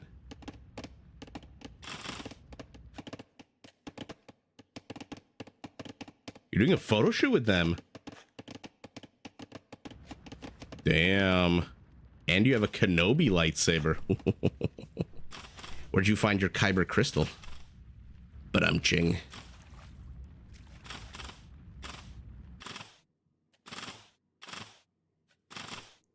Okay, longboats besieging the Bengali, who looks like he, aside from these 2 fire galleys, has given up map control entirely.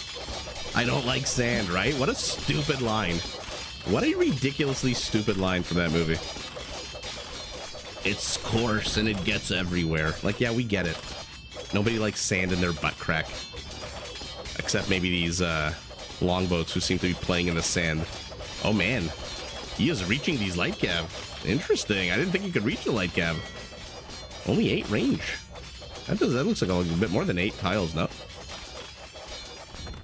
All right, what's Leary doing now that he's established map control? He's going for the gold, continuing to explore the island. He's seen basically all of his island.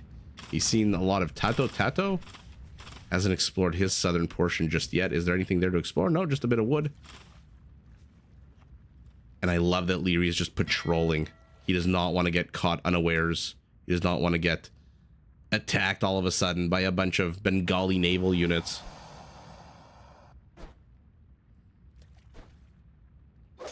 The entire movie was awful.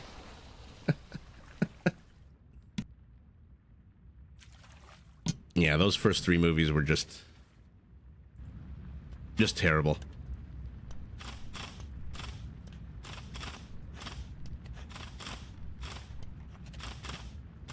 Oh yeah, that's right. He did grow up in a sand-only Tatooine. That's right.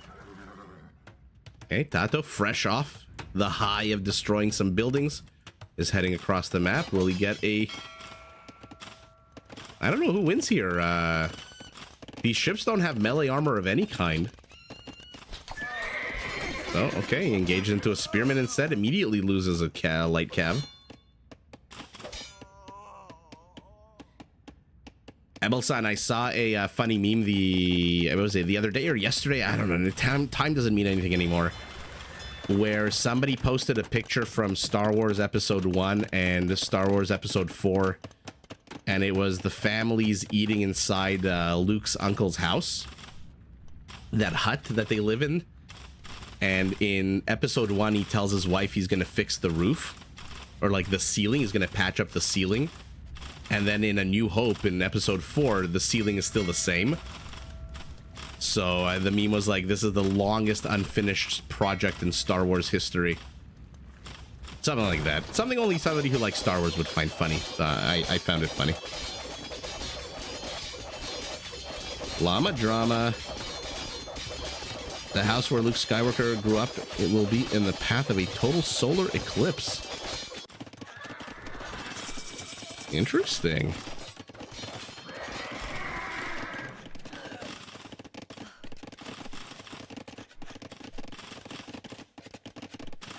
You immediately thought of the quote, Dragon Rider. To be fair, the beach in LA, particularly Santa Monica, is like heaven on earth.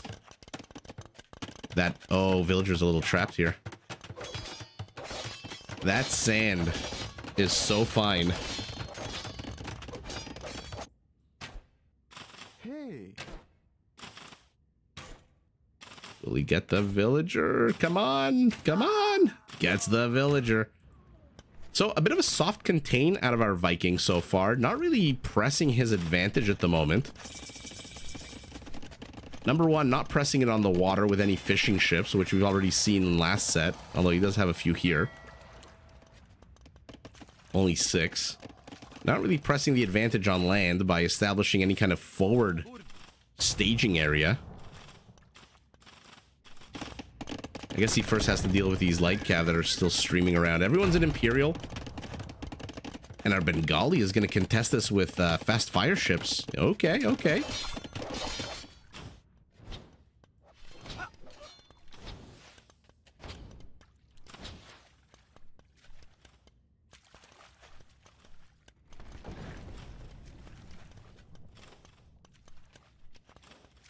Sorry, I think my YouTube app froze.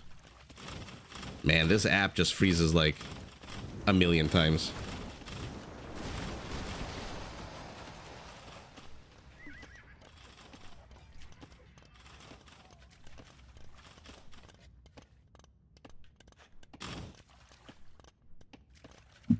All right, pardon me, excuse me. Both navies heading south.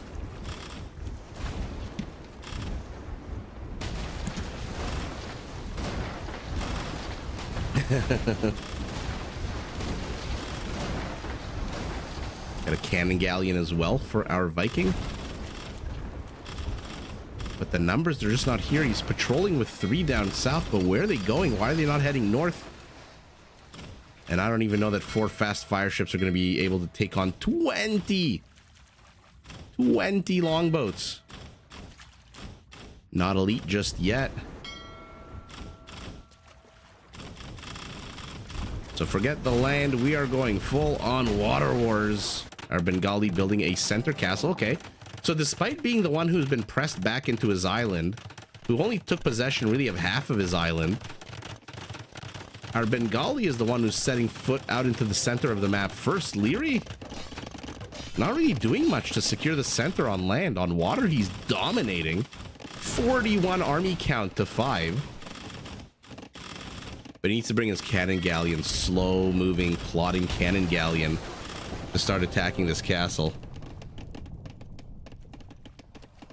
Bro Maximus, does Leary have the highest micro? We'll see what his APM is at the end of this game.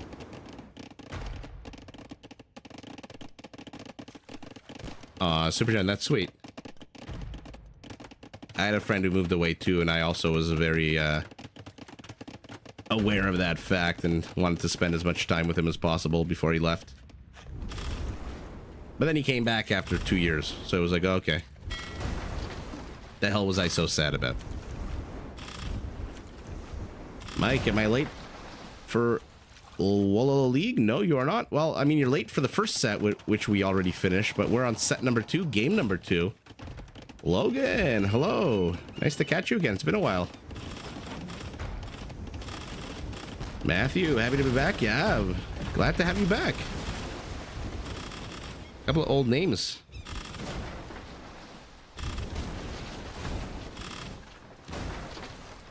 Grant. Well, thank you, Grant, for introducing Supergen to the channel.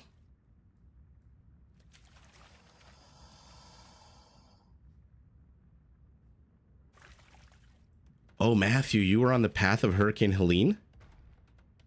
Oh, no. I'm sorry to hear that. I'm glad you got your power back.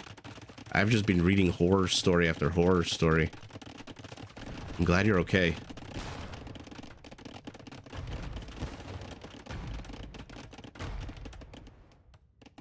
Yeah, Tato really is like feeding individual ships.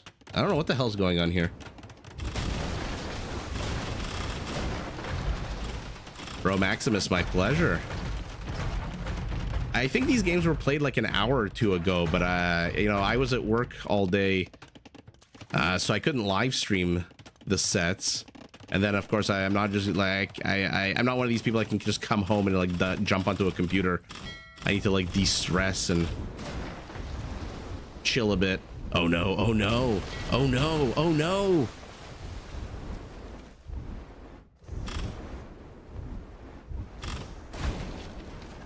That was an absolute waste of 2 cannon galleons. But here we go, Bengali Navy. Oh, Supergen, Grant heard my shout out? Grant, you're an absolute boss.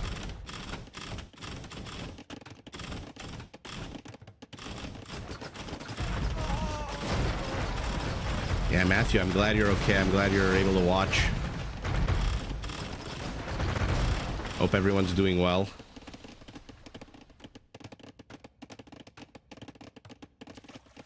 And we've got ourselves the makings of a legendary naval battle here.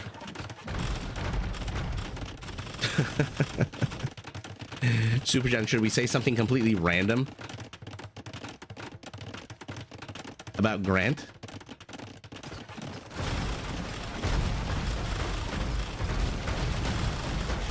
To cause a little bit of confusion later on. Okay, our Bengali going straight after the cannon galleons, but they are being microed away. What an absolute epic engagement here. It looks like there is also a Bengali engagement to the north of the map, but I can't really peel my eyes away from these longboats. They are now elite. Okay, let's see what the hell's going on up here. Oh, proxy stables. 4 of them, but Leary sniffs it out. Yeah, exactly, Cat. This is how you do it. You actually mass your army, and then you attack. Grant's watching live? Grant, don't be a lurker. Say hi.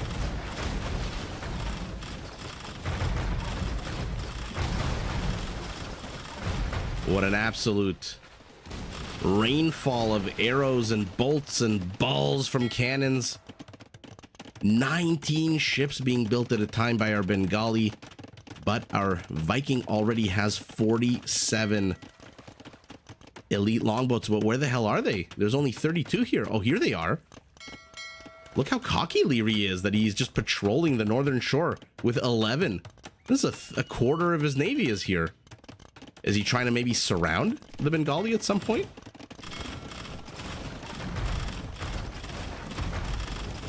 Yeah, fucking longboats.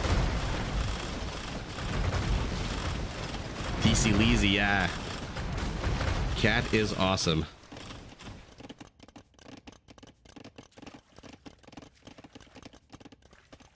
Yeah, Cat, I suspect that's exactly why they added the island, to create a choke point.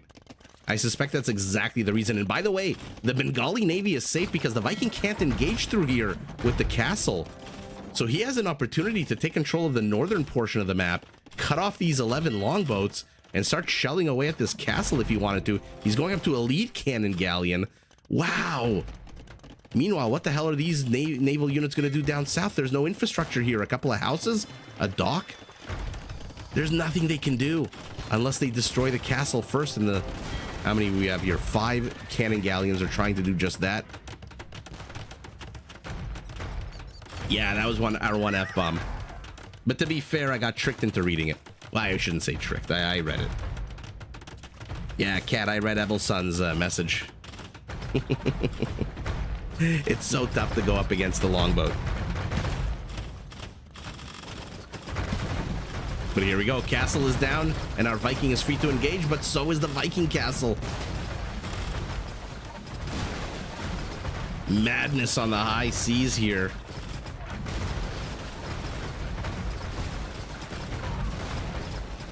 Dizzy AoE, thank you for the follow.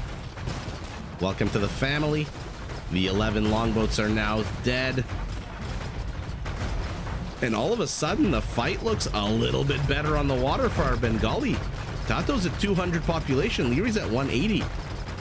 And by the way, BT Dubs, behind all this, he has not been wasting his time with his proxy stables, but what a beautiful location for a castle. There's nowhere these light cav can go that they're not going to get sniped by the castle. We've got berserkers. Now here's a question for the chat that I post every time we see the Vikings. Why is this unit called a berserk and not a berserker? Why is there no ER at the end of this unit's name? Mahayana. 131 villagers are now going to take up 13 less population space, which frees up 13 more room for ships.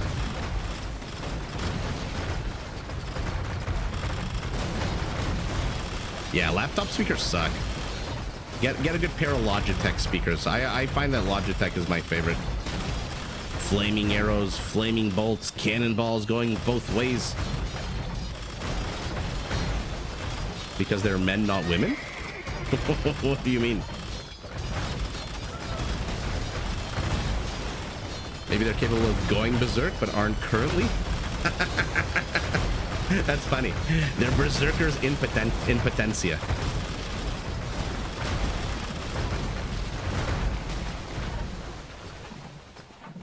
It makes no sense to me.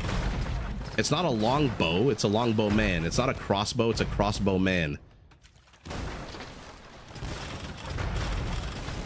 It's an Urumi swordsman, not an Urumi sword. In any event, I'm gonna stop ranting. Christina Isaac Berserk comes from the Old Norse for bear shirt because they wore animal skins into battle oftentimes. Really? I didn't know that. Thank you so much. I'm fascinated to know that. Oh, what I'm not fascinated about is this. Why didn't we get to see? This is again so annoying. There's so much money on the line. Fight to the very end. Oh, Christina is Grant and Einhorn is Finkel. Well, there you go.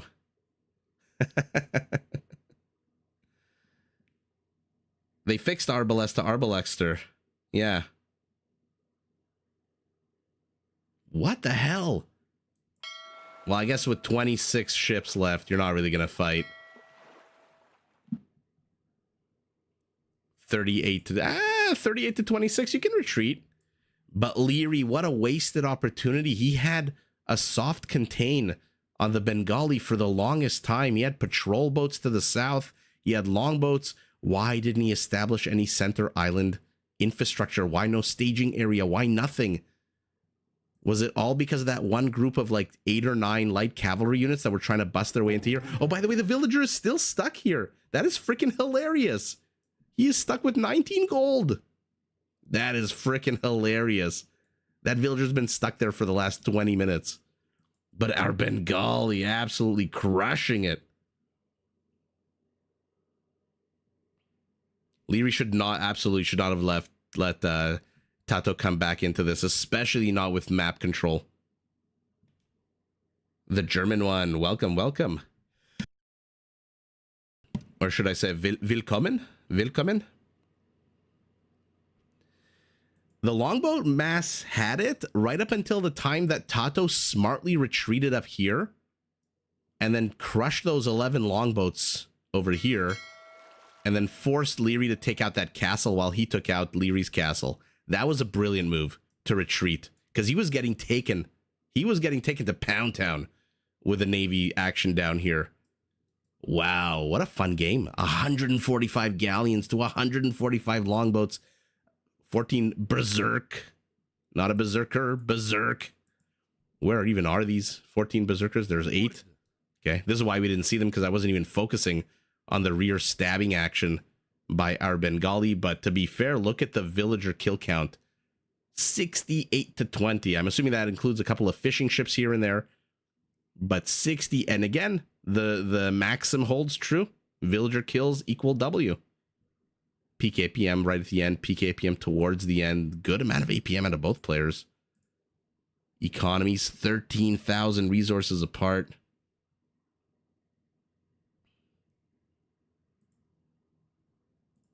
Who had more wood? Yeah, our Bengali had more wood. Not a lot more gold. Decent amount of stone. Look at the food difference. Yeah, our Bengali just had a better economy. How many town centers did he have at the end of the day to pump out those 2 extra villagers? Only 3.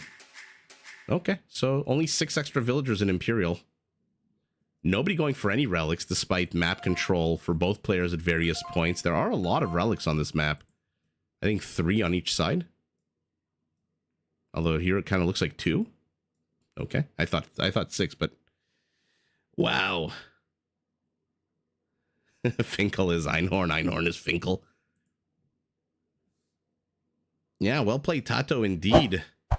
Well, we've got ourselves an evened up series.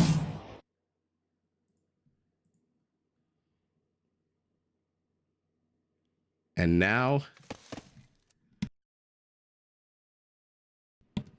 we move on to everyone's favorite map name.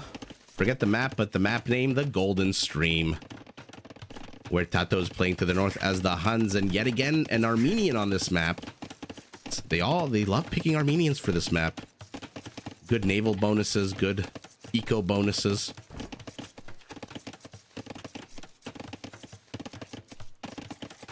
Sahas, welcome. It's obvious why Leary gave up. Tata has so many more ships. Tata has a base on Leary's side. Yeah, Leary had map control for like the first 20 minutes of the game and did nothing with it.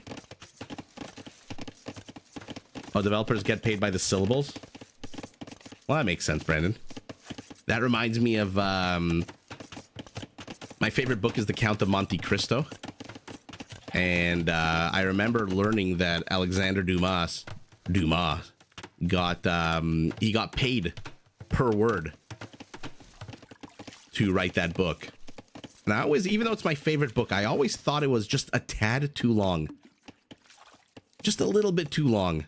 Like it could have been maybe 100 pages shorter. And then when I found out that he got paid per word, I was like, okay, now I get it. Now I see the incentive. He should have massed 100 berserkers and just ran straight across the map. Absolutely, 100%. He should have built a big fat castle on Center Island. Sahas, why don't I stream this live? Unfortunately, I'm working during the day, so I unfortunately cannot stream this tournament live.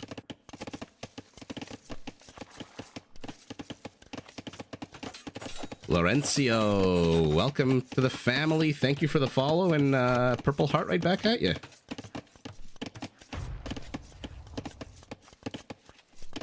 Bro Maximus, I'm glad you enjoy the graphics. Although I can't say I designed it, I just bought it off of Etsy. Although I did make the wise decision to purchase it. Oh my god, is it open? Is it open? It's freaking open! Welcome to the MC Escher optical illusion that is Age of Empires, and Leary notices immediately, places a palisade. It's your favorite book too? Oh, I love that. My favorite sentence in all of literature is right at the end when he's, I'm gonna paraphrase and say, I'm done being the angel of good, now let me be the angel of revenge. And then at that point, after he rewards the one person that he rewards, he then starts planning and plotting his revenge on everybody.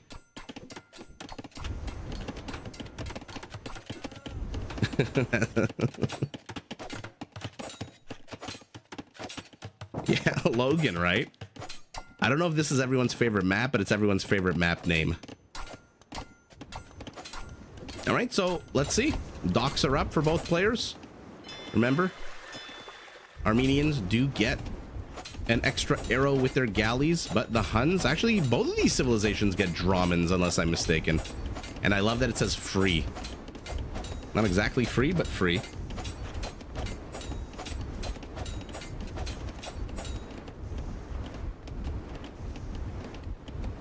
Oh, Cat, you have to add, absolutely you have to add Count of Monte Cristo. There's a new Count of Monte Cristo movie being made. I believe in French, if I'm not mistaken. First vill kill of the game going to our Hun, who gets trapped-ish, but escapes unharmed. But the movie adaptations are absolutely terrible. I haven't seen a single good... I watched the old one, the 1970s or 60s one. I forget when it was. I watched the other one with the actor whose last name I can never pronounce, Jim Caviezel, whatever his name is. And now there's another one that's coming out in French, which I'm a little bit more hopeful for. But the trailer doesn't look too good. But the book itself is just absolutely fantastic.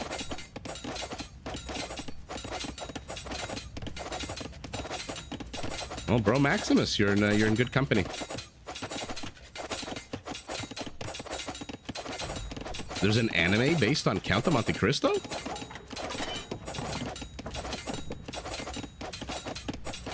I didn't know that. Not that I'm like a big anime fan, but I mean, I like... Is Van Helsing or Helsing technically considered anime? Making me miss Bennigan's, the whiskey brand. Can we have Twitch chat on the game? What do you mean, Laurencio? Bro Maximus, thank you for subscribing. Based Gaster, base taste. I appreciate that. I don't know how based I am, but I just like I like my classics. I didn't grow up with too many friends. I grew up like reading a lot in high school. You were often in high school more likely to catch me sitting on the floor in front of my locker with a book than out like hanging out.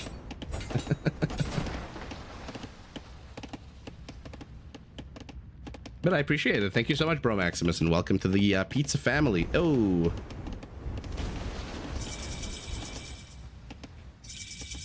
Yeah, the version of Monte Cristo with Luis Guzman. I forgot that he played a... oh, God, what was his name? I forgot that he played his little whimsical friend.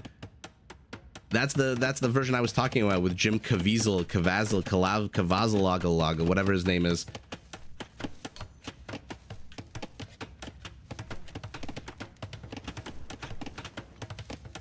I should talk more about books. Fair enough. The anime is called Gankotsuo, the Count of Monte. Oh, I'm definitely checking that out. Thank you so much, Kat. Jen, sorry.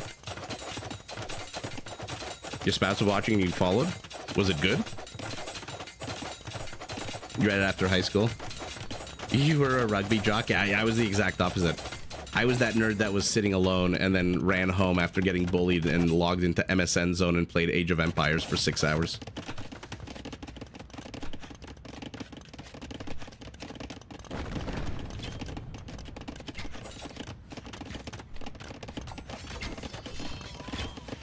Sahas is the game between Hera and Heart. I casted a Hera game yesterday.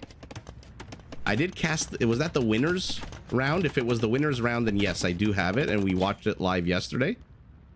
If it's not the winners round, then no, unfortunately, I don't have it.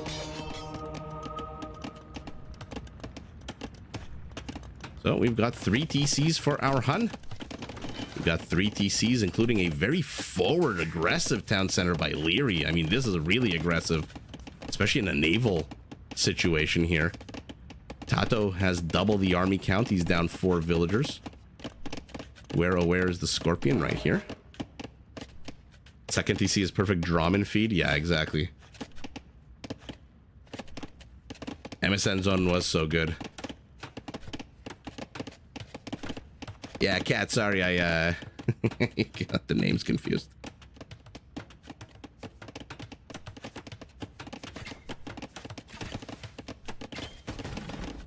There's also going to be a Lord of the Rings anime. Oh yeah, that's right, about Helm Hammerhand. Right. I saw the trailer for that. It looks pretty good.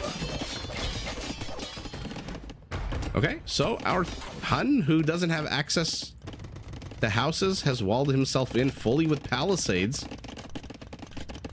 Our Armenian, also, I believe, walled himself in with houses. Forward portion open, but not that our Hun can do much about that. Cav archers for the Huns, a mix of everything for our Armenian. Perhaps thinking he's Roman, going Scorpions.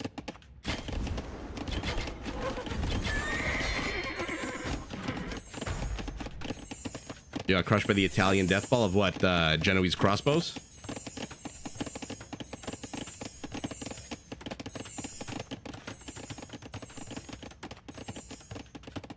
Cav archers flanking on the right.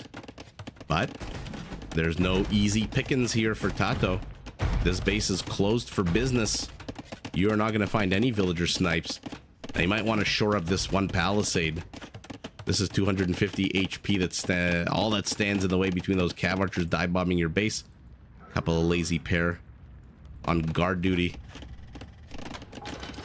Villager population's identical. Tato, 7 army count ahead. Running straight for some fire ships. Ooh, be careful. But not a bad fight here.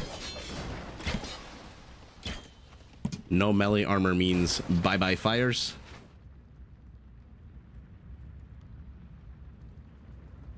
Genoese crossbows are such an underrated unit. They're so freaking good at killing cavalry.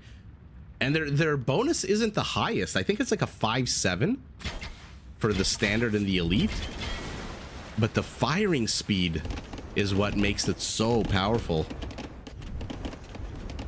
Oh, Bro Maximus Blue-Eyed Samurai was fantastic. I really loved that show on Netflix. I ate up those episodes like a Domino's pizza. 80s anime adaptation of Starship Troopers? What?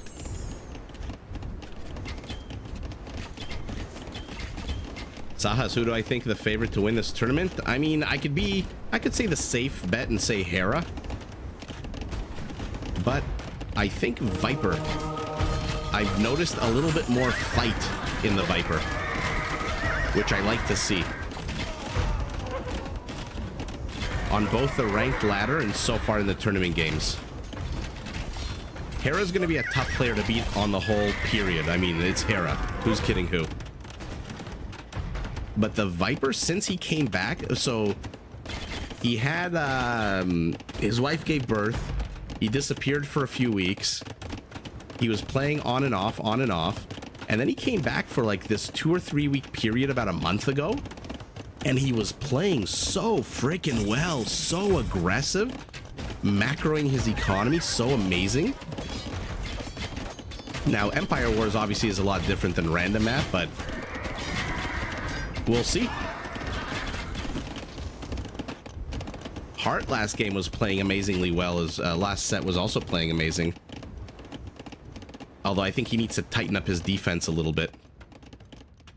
Andre, I was watching the whole stream live, but also doing other stuff. Time to actually enjoy it. Nice.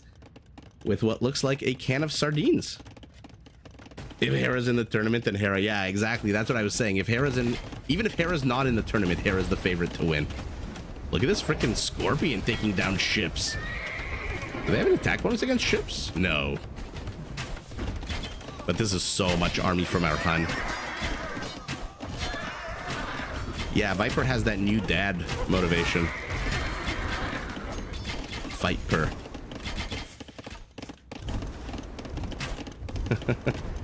Oh my god. Forget milk, diapers, and formula. My goodness. We got another column of units moving to the south. Tato is being aggressive. He's walled up back home, which means Lyria is not finding any kind of damage. First of all, look at the villager kill count. 0 and 2. Both players turtling up big time. Nobody wants to lose villagers anymore. Supergen, you're pulling for heart? Hart does look sharp, but again, he needs to tighten up his defense. There were some games last series where Sebastian was getting through a little bit scary. Uh-oh. Speaking of scary, Leary is not pulling his villagers to the fortified church. No! Puts the donkey cart in, but when the donkey cart goes in, it means there's no room for the villagers. And he's in the rear of the economy. All of a sudden, 7 kills. Villager kills.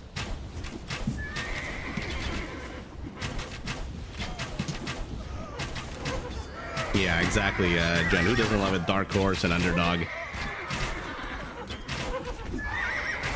Plus, it's a best of 9, which is like really, really long. Even if the games last 24 minutes. Like, what's 24 times 9? 180 and 36, 216. What is that? That's like over 3.5 hours of gameplay divided by 1.7, which is the game speed. Still a long, long time to play. Ooh, sneaky, sneaky. Some Hunnic demos. But looks like Leary has cleaned up the rear. Lost 8 additional villagers. Not sure if he's walled this in or not, if he just killed those units and Tato ran away. Yeah, best of 9. I agree, Bro Maximus. That immediately inures to Hera's benefit. Because he live streams like 13 hours a day. So when it comes to actually grinding and staying fresh, plus the Viper has that hand injury, I think the longer sets do benefit Hera a bit more.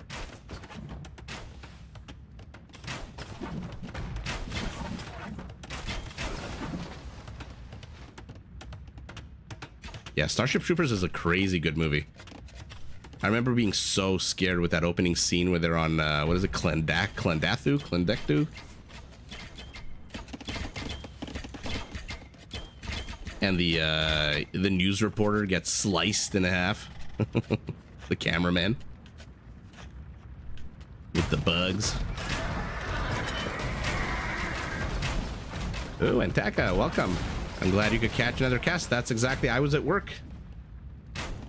That's exactly why I decided to live stream this winners round, the deciders games.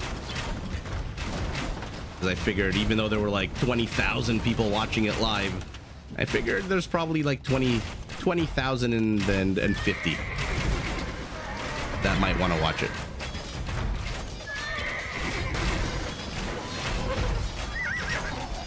The Armenians really should not be as underwhelming as they are. I don't understand it. Everyone was talking such a big game about the Armenians being so powerful when they got added, and then it ended up the Georgians being so powerful and unstoppable. But the Armenians have so many crazy features. Remember, their mule cart techs are jacked up by 40%. Gold miners, stone miners, wood lumberjacks.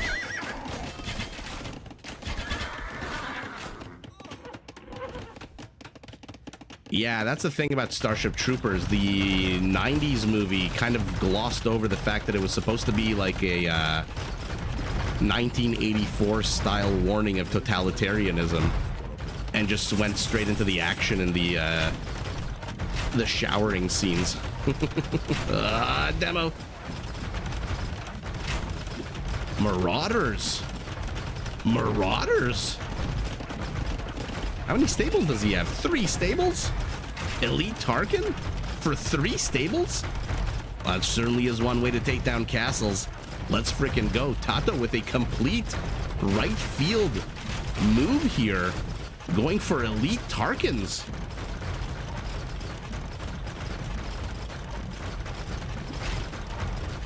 Yeah, Survivalist loves his Ram infantry push, and lately as Armenians, he loves his Warrior Priest. He is doing wonders with the Armenians. But again, I don't understand why they're such a lackluster civ. On paper, forget that, not 3 stables. You got a sneaky Tarkin, the creepiest attack animation in the game. It makes no sound whatsoever when this unit attacks. But on the other side of the map, it looks like Leary's finally getting villager kills. 3 vill kills. 2 of them for these Arbalesters. Dr. Zob, good time for those of us in Australia. Welcome from down under. Menno Nation. Hello, you are new. You're not new anymore. Welcome to the live. And look at this. Tato is trying to distract Leary on the right side, where I'm assuming he's going to plunge in with Tarkins on the left. No, I read too much into that. I thought this was going to be one big distraction. By the way, Tarkins with their Pierce armor, 8, are going to absolutely destroy these Arbalesters. So as long as Tato can hold here in the front, and who cares if you lose a Palisade Gate here and there? Who cares if one Treb pops out? He needs to hold, and he needs to start wrecking things right now. Come on, go, go, go. 15 Tarkins should be enough to destroy a town center in the blink of an eye. Look at their attack bonuses. Building 10, castle 10, stone defense 12, wall and gate 10. Crazy unit. Where's it going? Where's it going? And will Leary see it? He sees it. He's gonna dive bomb straight into the center of the base. You're old now. Okay, bypasses one of the town centers. Leary immediately with a castle, but again, not the scariest of structures. Now, technically, the mule cart, I believe, is a building, right? It does have building armor. So the Tarkin does come with an attack bonus against the mule cart, which is funny. Let's take a real quick look and see what's going on here. Skirmishers are trying to take down a Treb, so Leary's attack has stalled out temporarily. But Tato, he doesn't have the gold. Sell your freaking stone. You don't need 1100 stone with Marauders. Sell your stone, get the gold. And here we go, Armenian Halberdiers. They're gonna do pretty well against these Tarkins. 3 of them die immediately.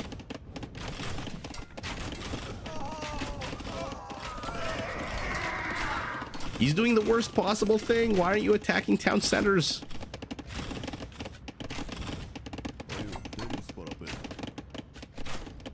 Looks like the Arbalesters have moved into here. Ooh, that is so sour. He's gonna lose all these villagers ever so slowly. The question is the Armenian settlement too big to fail? 123 villagers to 137. Look at the army count for our Armenians, 73 to 24.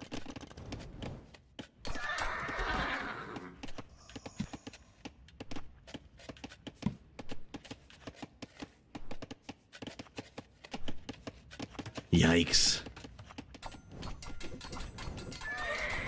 Georgian Cav Archers is a good play. They do regenerate HP. I mean, that was a bit of a waste of Tarkin's. You could hear it in my voice how excited I was for this Tarkin transition. And now our Armenian says, hey, you know what's better than 8 Pierce armor? An archer unit that ignores your Pierce armor. So, Tato's slamming into the west side of the Armenian base. How much of the Armenians' army count is in the water, though? Only 20. Oh my god. This might be a game that breaks the rule. Our Armenian only has 19 villager kills.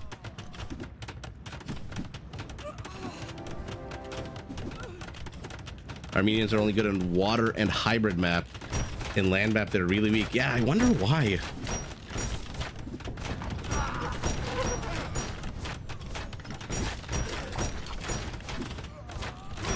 Okay, Armenian castle looks like it is on the high ground.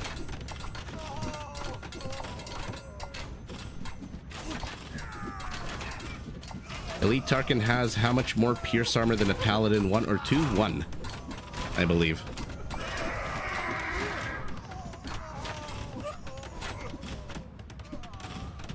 $340 followers, damn.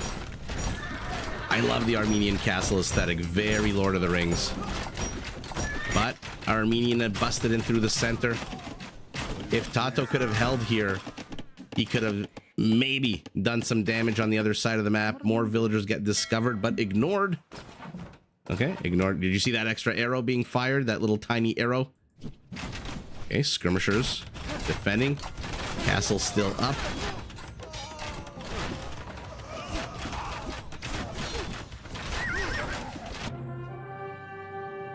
And wow, we broke the rule. Leary, 29 villager kills to 41, but look at the total kill count. 1 apart, 230 to 231. That's crazy. So Tato, I mean, I was so excited when I saw Marauders, and look at the infantry and Cavill. I mean, Leary's just way too rich. 2,000 gold. That's what happens when you control Center Island unopposed. It looks like the Treb, by the way, was stuck here. I feel like he trained this Treb like a year ago. It was just stuck here. 2,000 gold. Wow. And Tato just failing to get some damage done. Why did he run his units here and then south and then east and then out to the farmlands? Oh, man. Too much running. Not enough attacking. And Taka, they're not your jam. I like it. It looks very Helm's Deep. Halberdiers right toward the end there. Skirmish. I mean, look at the numbers for Tato. They're just not there. What is it, like 150 army count? Arbalesters. He didn't even make enough Tarkans to get them into third place. That's unfortunate. But again, he had no gold towards the end of the last. Why do you die? This is what pro players do sometimes that really irks me. Why do you die with 1,500 stone? Why not sell the stone and then you have 1,800 gold of food and you'll have what? 2,000 plus gold? Train 30 Tarkans and then go and attack. I don't know. Sometimes as a caster, I scratch my head. But that's why I'm a caster, not a player. Wood count identical, food count identical, gold count. Holy moly. 5,000 more gold for our Armenian. But look at this. Our Hun dies with so much stone because he outmined his opponent.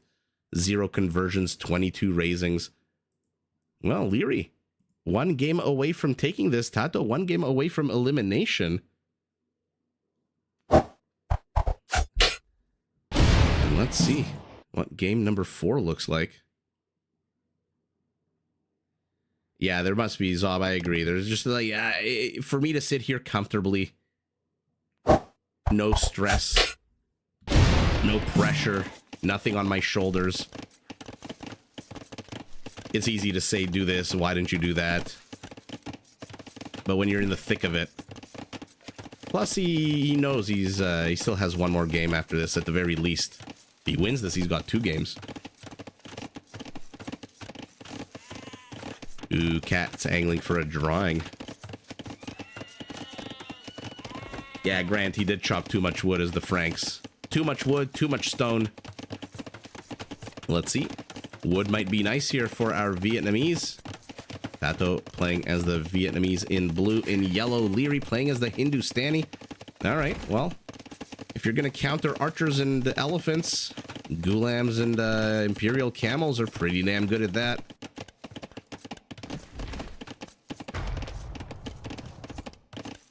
Yeah, exactly, Kat. When I start playing, that's the thing. That's another reason I'm hesitant to criticize players, because I realize when I start playing, first of all, I'm probably going to go down to like 200 elo. Who's kidding who?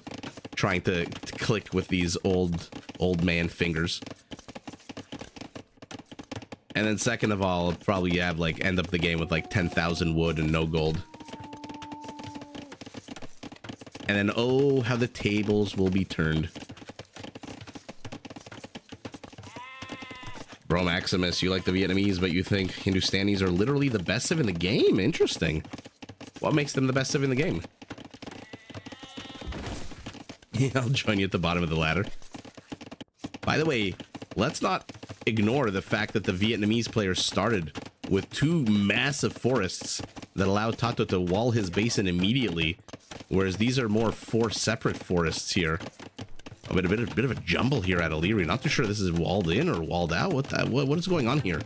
I feel like this is still open between these 2 houses.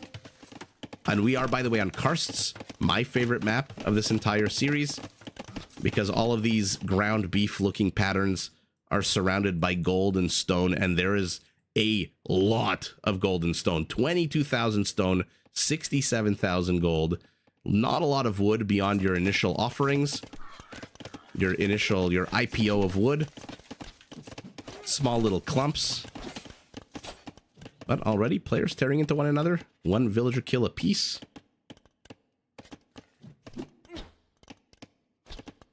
Top tier boom, scout opening damage to buildings, insane late game option. Shatagni and Hussar. Gulams are underrated, agree. Agree on all of those points. That being said, for the longest time, I didn't understand why the Vietnamese had the lowest win rate in the game.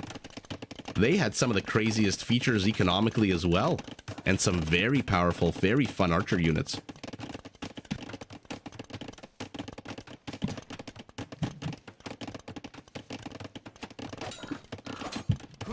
Yeah, Lucas, exactly. Number 1, nice to see you. Number 2, for somebody who chopped way too much wood. Although on this map, there's not that much wood for Tato to chop. We'll see. Maybe because he's Vietnamese, this game he'll grow too much food in his farms.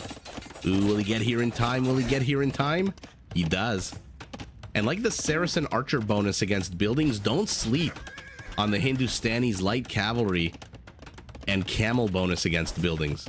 That is a very powerful feature, especially in feudal age, where you're very likely to encounter palisades and houses as opposed to stone walls. Leary smells blood in the water. He's 1 game away from winning, moving to the south with archers distracting the spearmen and the archers to the north as well. But Tato's back here. 2 very weak units. Damn you, farm.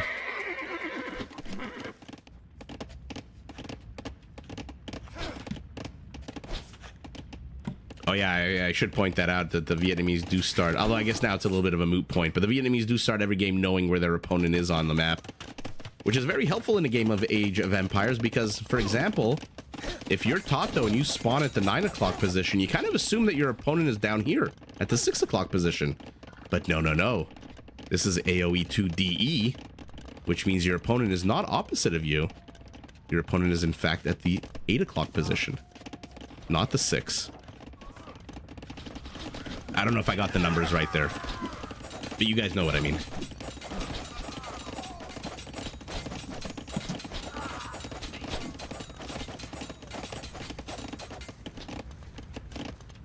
And Taka, you think the forests are better for yellow? I think they're a lot better for blue.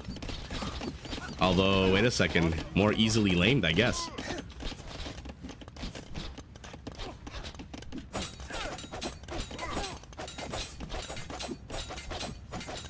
Here we go. Look how quickly the palisade falls.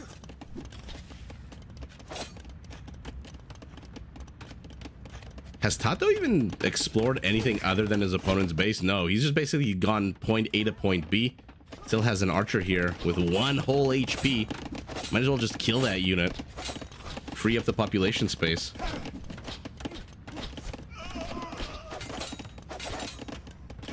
Oh, you know what? And Taka and Bro Maximus, you are both absolutely correct. I didn't factor in this very safe forest to the back. As soon as Leary walls this in, this is a very safe, untouchable forest. That is a very good eye. Good point. Okay, I changed my opinion. Yellow does in fact have the better forests, but he is still 40 seconds away from Castle Age. And what is our Vietnamese doing? Definitely going archer play with the university. Crossbow, Botkin, Elite, Skirmisher, and Bosa. So, yeah. He is going pure archer play. Leary. Looked like for a second he was getting bloodlines, but then canceled it. Why? Did he see the university? No, he hasn't seen the university yet.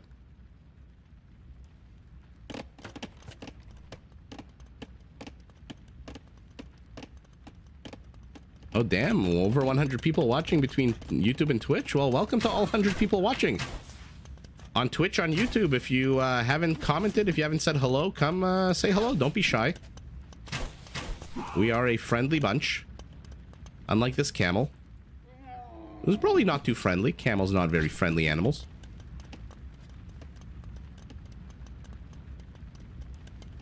Oh, Super Gen, that would just be way, way awesome.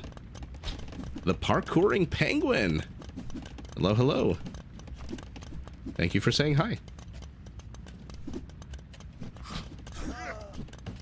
Happy 100th. Thank you, Chester. Camp the Corners is today, tomorrow in Spain. Yes, it is, in fact. So if you're from Spain, camping the corners of España, then you are in the future. Ooh. Hindustani is back. The wall up is going up. 13 crossbows, 15 skirmishers. Army counts identical. Villager counts identical. Camel with no base armor is gonna get shooed the hell away from here. Oh yeah, he's gonna lead these light cav straight to the crossbows. But the light cav do have +1 armor. It's not bad at all. But this is starting to become a pretty chunky army of Vietnamese. All of them have 20% more HP.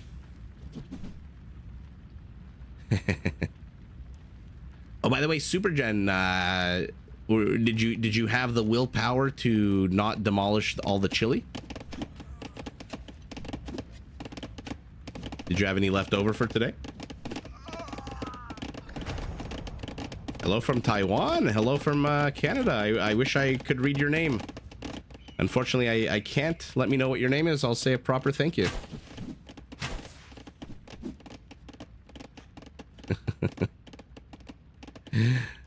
In case you didn't realize, Bro Maximus is a long lost descendant of Alexander Dumas, and has very much,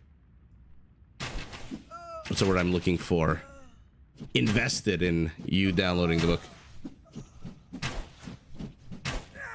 There were 2 portions left. Did you eat both? You're out of chili? Bro Maximus, I'm from Toronto, which is in the province of Ontario.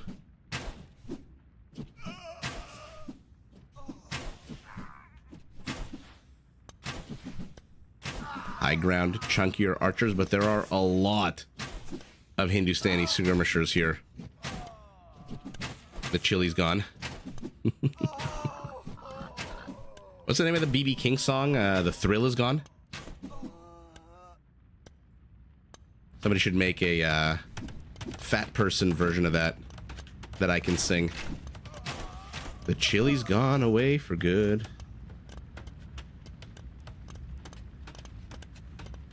Cat, we made you hungry. Ooh, tikka masala, damn. Home of Rush, Broken Social Scene, and Metric. I love Rush. Xanadu is such an amazing song. What is my first name? I sound like a Thomas? My first name is Isaac. Not a Thomas at all.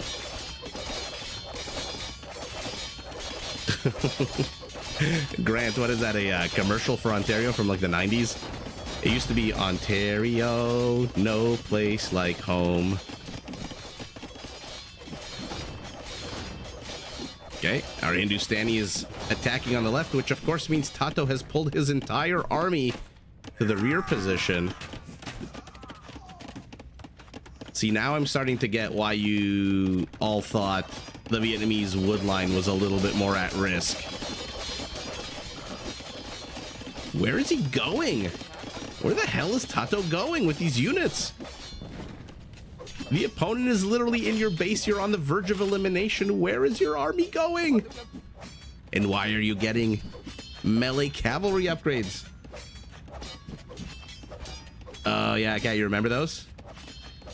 Cat, do you ever remember those, the Log Rider song?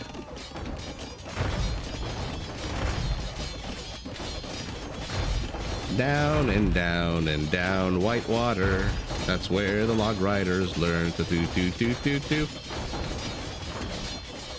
Anyway, apologies for that. Got a little nostalgic there. Does manage to get a mangonel, but he's moving across the map, which in fact pulls Leary's entire army back. Ooh, oh, maybe only temporarily.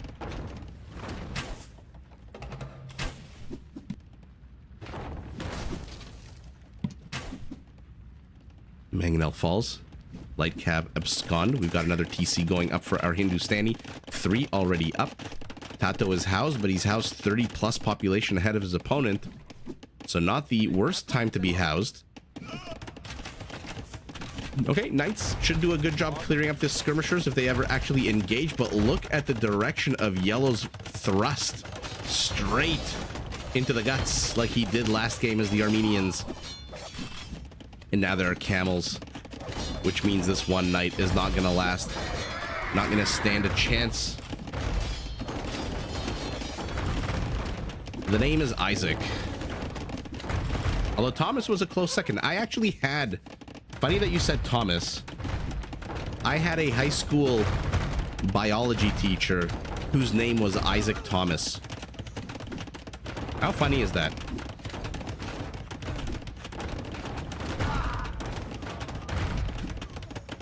Cat, why not both? Grant, you spent time in Canada? Where in Canada? 11 villager kills to 8. Our Vietnamese, despite taking a bruising economically with constant pressure in the north and in the southeast, is actually ahead 15 villagers. He's ahead 33 army count. He has wiped out the entire Hindustani force with a combination of chunkier crossbows, skirmishers, and very slow moving knights. And now Tato is thrusting out. Also, this army finally making itself useful in the rear of the base. Skipper, exactly. Now comes the dreaded pushback that arena players know all too well. Now, I do apologize. I missed the mayhem here, so I do just want to go back a little bit. I really am curious to see what happened here. I think I missed the death of the mangonels. Oh no, Leary abandoned ship? Okay, it wasn't that complicated. Leary just abandoned ship.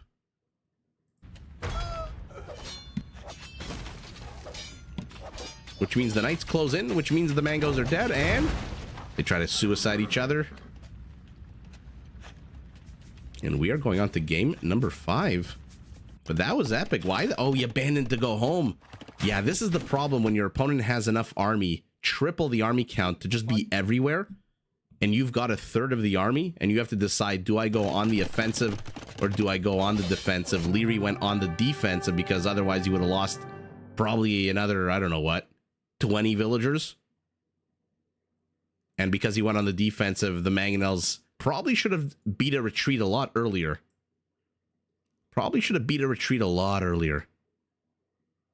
Knowing that those light cav were going to abandon them, but he left them in the forward position, maybe as bait.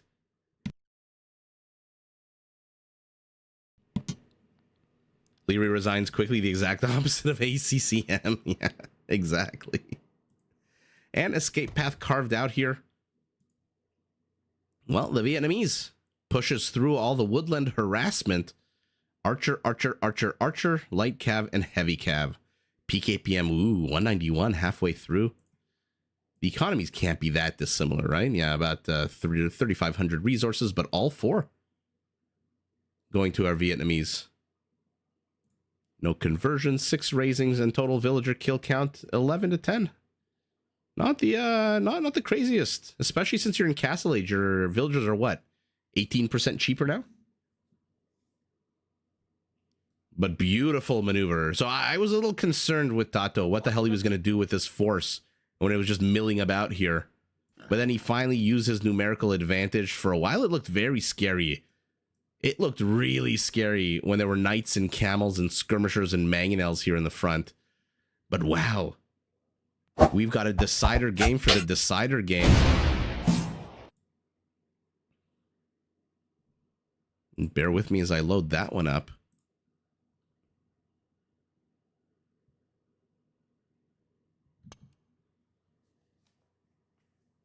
Fast break a sidekick? I don't remember that.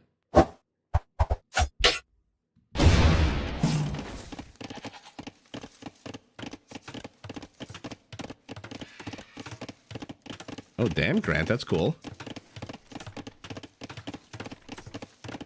An indoor water park? Yeah, every city here has an indoor wave pool or a water park. Can't have outdoor ones when there's frozen water half the year. All right, game number 5 of set number 2 of the Deciders game of the day. We find ourselves back on Hollow Woodlands, the land of the nooks and crannies and alleys, where we've got Leary playing as the Khmer, the Khmer in yellow, Tato playing as the Cumans. What do we think? Will Tato risk it with a second TC?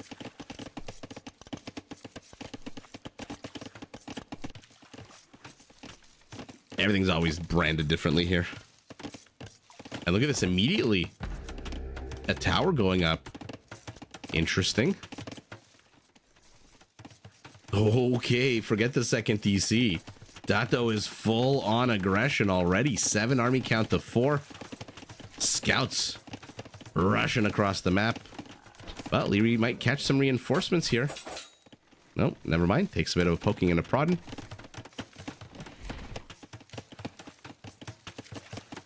Stables up for our Khmer, who might lose some villagers here. No bloodlines just yet. Actually, maybe not. No, not with an archer unit here. Yeah, first kill of the game goes to our cumin in blue, Tato, who gets a villager. And gets a bunch of scouts as well. But loses a couple of scouts. Or pardon me, an archer and a scout. Somewhere behind this house. Villagers still inside. Hiding. Town center looks like it got the kill. But more and more units are streaming for the cumin. Not a surprise. Remember, every cumin stable, every cumin archery range is only 100 wood. And so they can plop down a lot more of these structures. Why did you stop there? But the Khmer, if they want to, can just pop their villagers into a house, pop them out. Now, the unfortunate thing for the Khmer is that the villagers do not regenerate HP in here. And so if they're about to die, then they pop out about to die as well. I'm always curious of resource placement here. 2 very forward gold patches for our Khmer. 1 secure, 1 to the back. 1 very forward, 1 off to the side, and 1 safe. Tato, no player making any effort to wall themselves in yet. So the literal exact opposite of the game we just saw with the Vietnamese, where literally from second 1 there was an attempt to wall off, and wow, a tower actually manages to pick off a scout. Not something you see every day.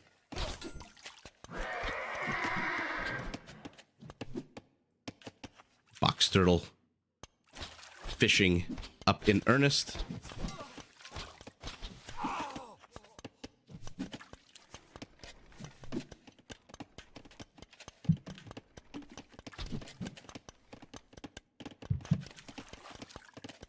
The Edmonton Mall.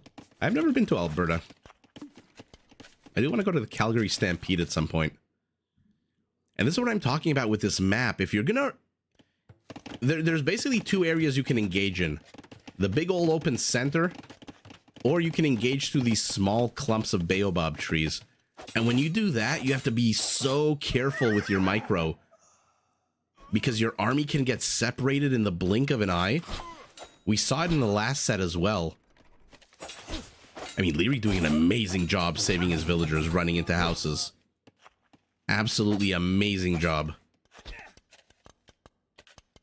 Tato 20, army count to 11. He's ahead villagers as well. No second TC because he doesn't have the wood. He's going forging and bloodlines. So he is committing to the feudal. You see how they have to run through? It's so dangerous. Got a little small band of units here to greet these Khmer scouts.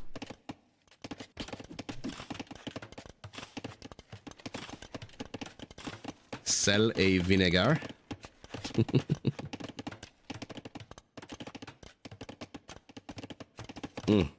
Now I kind of want salt and vinegar chips. Villagers harvesting their giant Wagyu steaks, undaunted by these scouts that have bloodlines. So, I don't know. Low ground skirmisher and archer trying to shoo this away successfully. Same time, 5 villager kills to 4, 16 kills, 17 kills to 14. Tato would double the army count, but where is it? This is 9 army count out of 24. He is 5 of his army supply is dealing with 2. See, this is where numbers don't really tell the full picture. If you look up and you see 25 army count to 15, you say, oh, okay, well, Tato is in such a good position. Revenge for making me hungry. I'm gonna have to get some salt and vinegar chips after this if I can stop coughing. Army count really only matters when you have all of your units facing off against all of your opponent's units. And see, again, this is what I'm talking about, the alleyways. But if half of your army is on the other side of the map, who cares if you have double the army count? Skirmishers, spearmen, archers, spearmen, scouts for both players, bloodlines for both players. Ooh, our cumin. Our cumin might not want to stick around, and just like that, in the blink of an eye, all of a sudden the archers are exposed here. But Leary not pressing the issue, must have shitty HP. Yeah, look at that. 3 of his scouts are dead meat. And all of a sudden, army counts have been equalized, but Tato is ahead 10 villagers. And that's without a second town center. He's got 4 more Vil kills.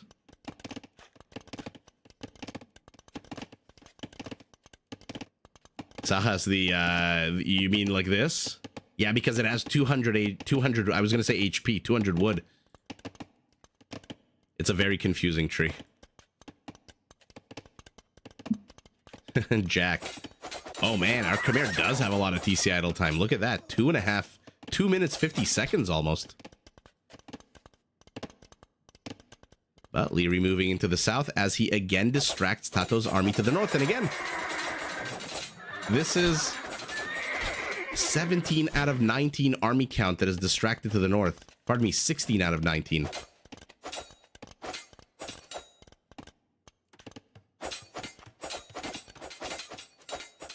The Battle of the High Ground. I love that in game number 5 decider game, ain't nobody rushing to Castle Age. Everybody wants to stick around and micro their scouts. Oh, wait a second. What the hell are these archers doing here completely on their own? Oh, completely on their own and surrounded. Womp womp. You are not making it home for dinner. Your prize is death, but at the same time, Leary loses a bunch of scouts up here as well. So a lot of tit for tat so far. 50 kills to 42. You love the South Asian feudal aesthetic? We'll take a look at the Khmer side in a second. That was a fantastic get for Leary. Villagers are joining in on the fight as well. Poking everything they can. All of a sudden, Leary, for the first time in a long time, has the army lead, but he's down 10 villagers, and there it is. Second town center for our cumin. I don't know if now is the time you want to take your foot off the gas pedal, though. Really? That is how many villagers? 8 villagers that you're pulling off the production line and the resource gathering line. And yet again, the skirmishers find themselves on their own. 1 unit leading 3 away. Mind games and micro out of both players is fantastic in this game. Neither player is going down without a fight, but Leary needs to get some kind of damage done. Otherwise, he's just down too many villagers. And now with the second TC complete. That being said, Tato is kind of screwed here too, because he needs to figure out, do I spend my food on villagers or scouts? And he's going up against, don't forget, the Khmer farmer, who doesn't need to drop off any food.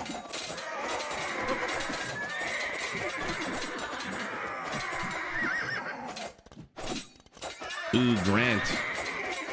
There might be one other civ that I'm not thinking about, but I should know the answer to that. By the way, why the hell does Leary have 900 gold? Does he have a market? 900 gold and no way to spend it. 4 stables to 4 stables. Villager lead is now 13. Another scuffle here. Tato buying food obviously has a market of his own.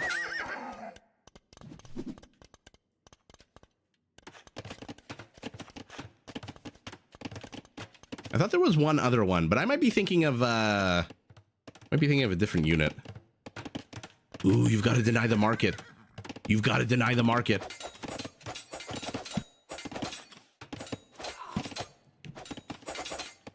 Will he get the villager? Will he get the villager before he dies? He does. But one-way trip for that human scout.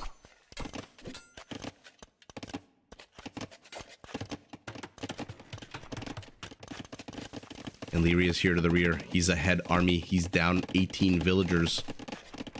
Tato's going very heavy on the wood. Very heavy on the wood. Scouts are going to perish. Tato's got these small bands of units running around, keeping Leary occupied while he builds up his economy. The problem is Leary's building up his military. And look at that. Just spent his gold and the Khmer farmer bonus. Look at his numbers ticking up, up, up, up, up. But he bought too much food. Now he doesn't have the gold. Oh, that's hilarious. He just went from 1,000 gold to not having enough gold. Heavyweight. They should be the fastest camels in the game in Imperial once they're 15% faster. And look at what we've got here. Our Khmer is going up to Castle Age. Tato is nowhere close.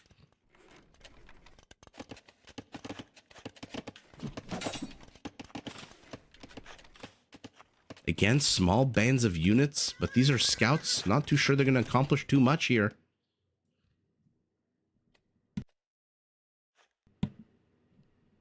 Yeah, I had to mute the microphone. I coughed again.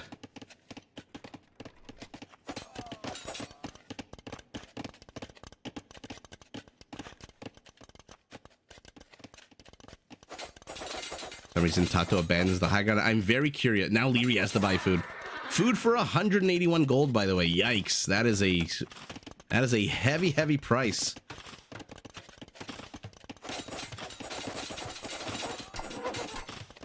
You think our Khmer is going to go light cav, Sahas? Not knights, for example? Certainly has 12 villagers on gold. Although, let's see how many scout units he has when he goes into Castle Age. Because, yeah, with 22 of them on the way, light cavalry might be an actual fantastic upgrade.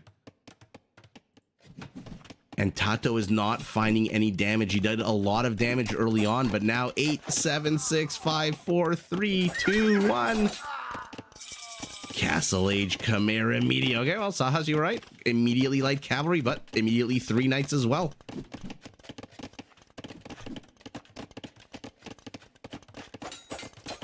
Inception, welcome. It's going to be a best of 9 on Sunday.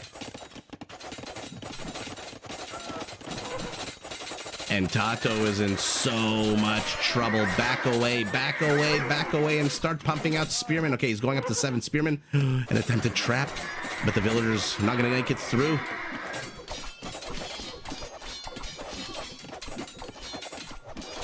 And now there's light cav knights and spearmen attacking scouts. What a disaster for our Cuban who. What the hell is this?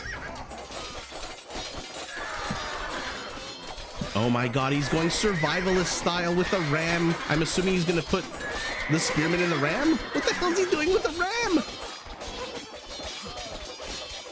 What the hell was the point of that ram?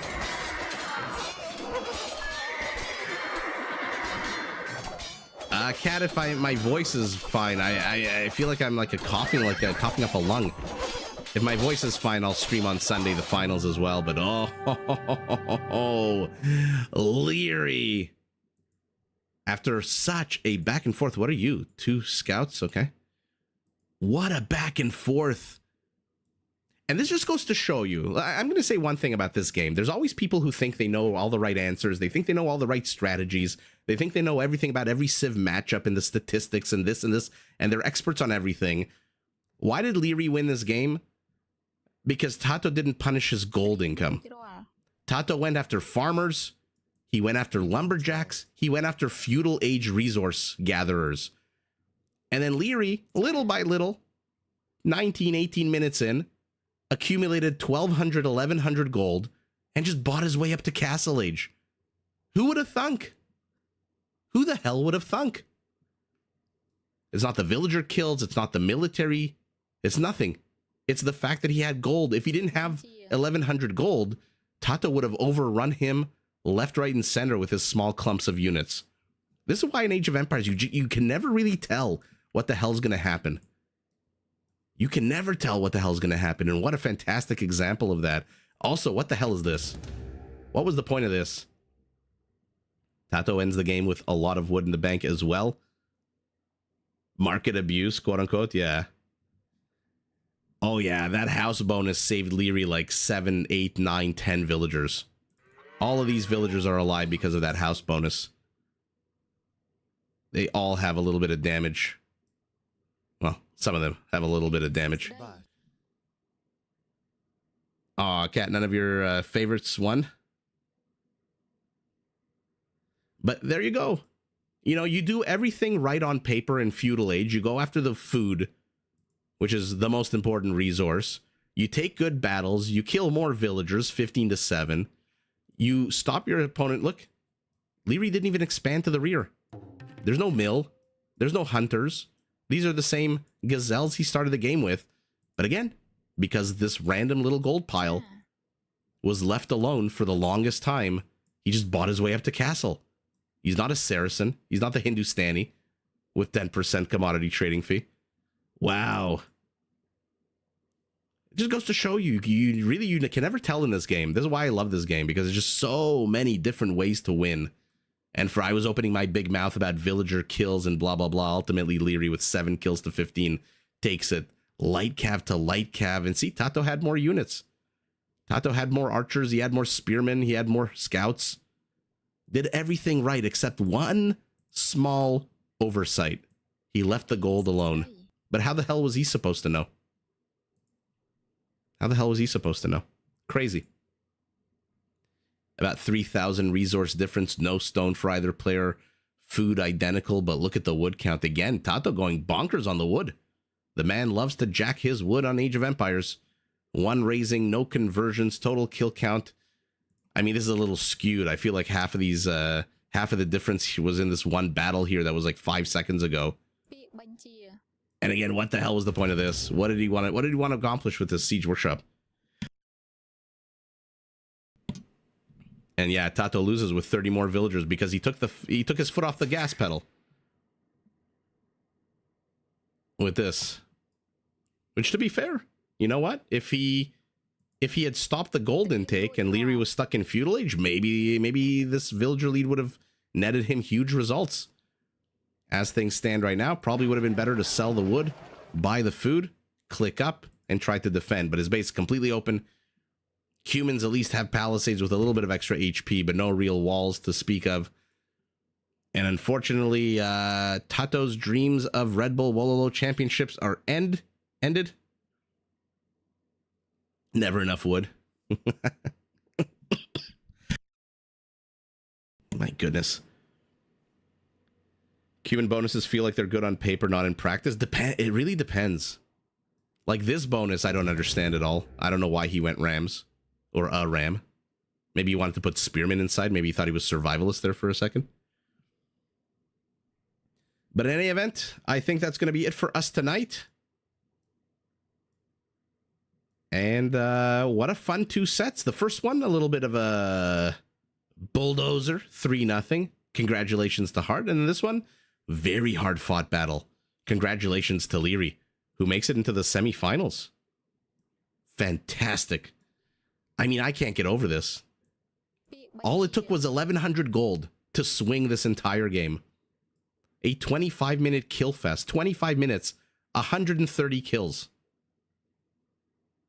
And all it took was 1,100 gold to swing it. Crazy, crazy game. I love this game. Bonkers. Everyone, thank you so much. Oh, Chris, you're joining at the worst possible time, right as I'm saying bye. Buonasera. Fozeru? Thank you for redeeming the first, and thank you for spending the channel points. And yeah, if you're on YouTube, please do hit that like button. If you're on Twitch, hit the follow button if you like what you heard and you like what you saw and you enjoyed the chat back and forth. And that's going to be it for me. I'm going to call it a night, take my antibiotics, and try to heal up for tomorrow and Sunday. Berserker, you have a name that is proper. You have the ER at the end of your name.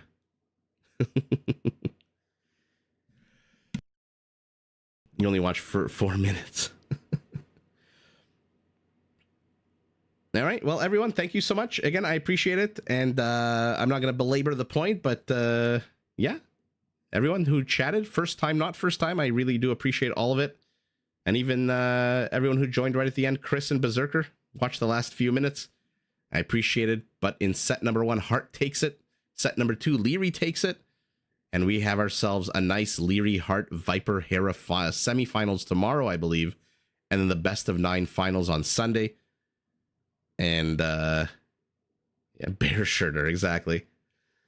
And that's it for me. Everyone, have a fantastic night. Take care. And, yeah, stay healthy, everybody. Because, man, oh, man, does it suck to have a cold. And, man, oh, man, does it suck to constantly be coughing up a lung. So, yeah, everyone, take care. And, bye.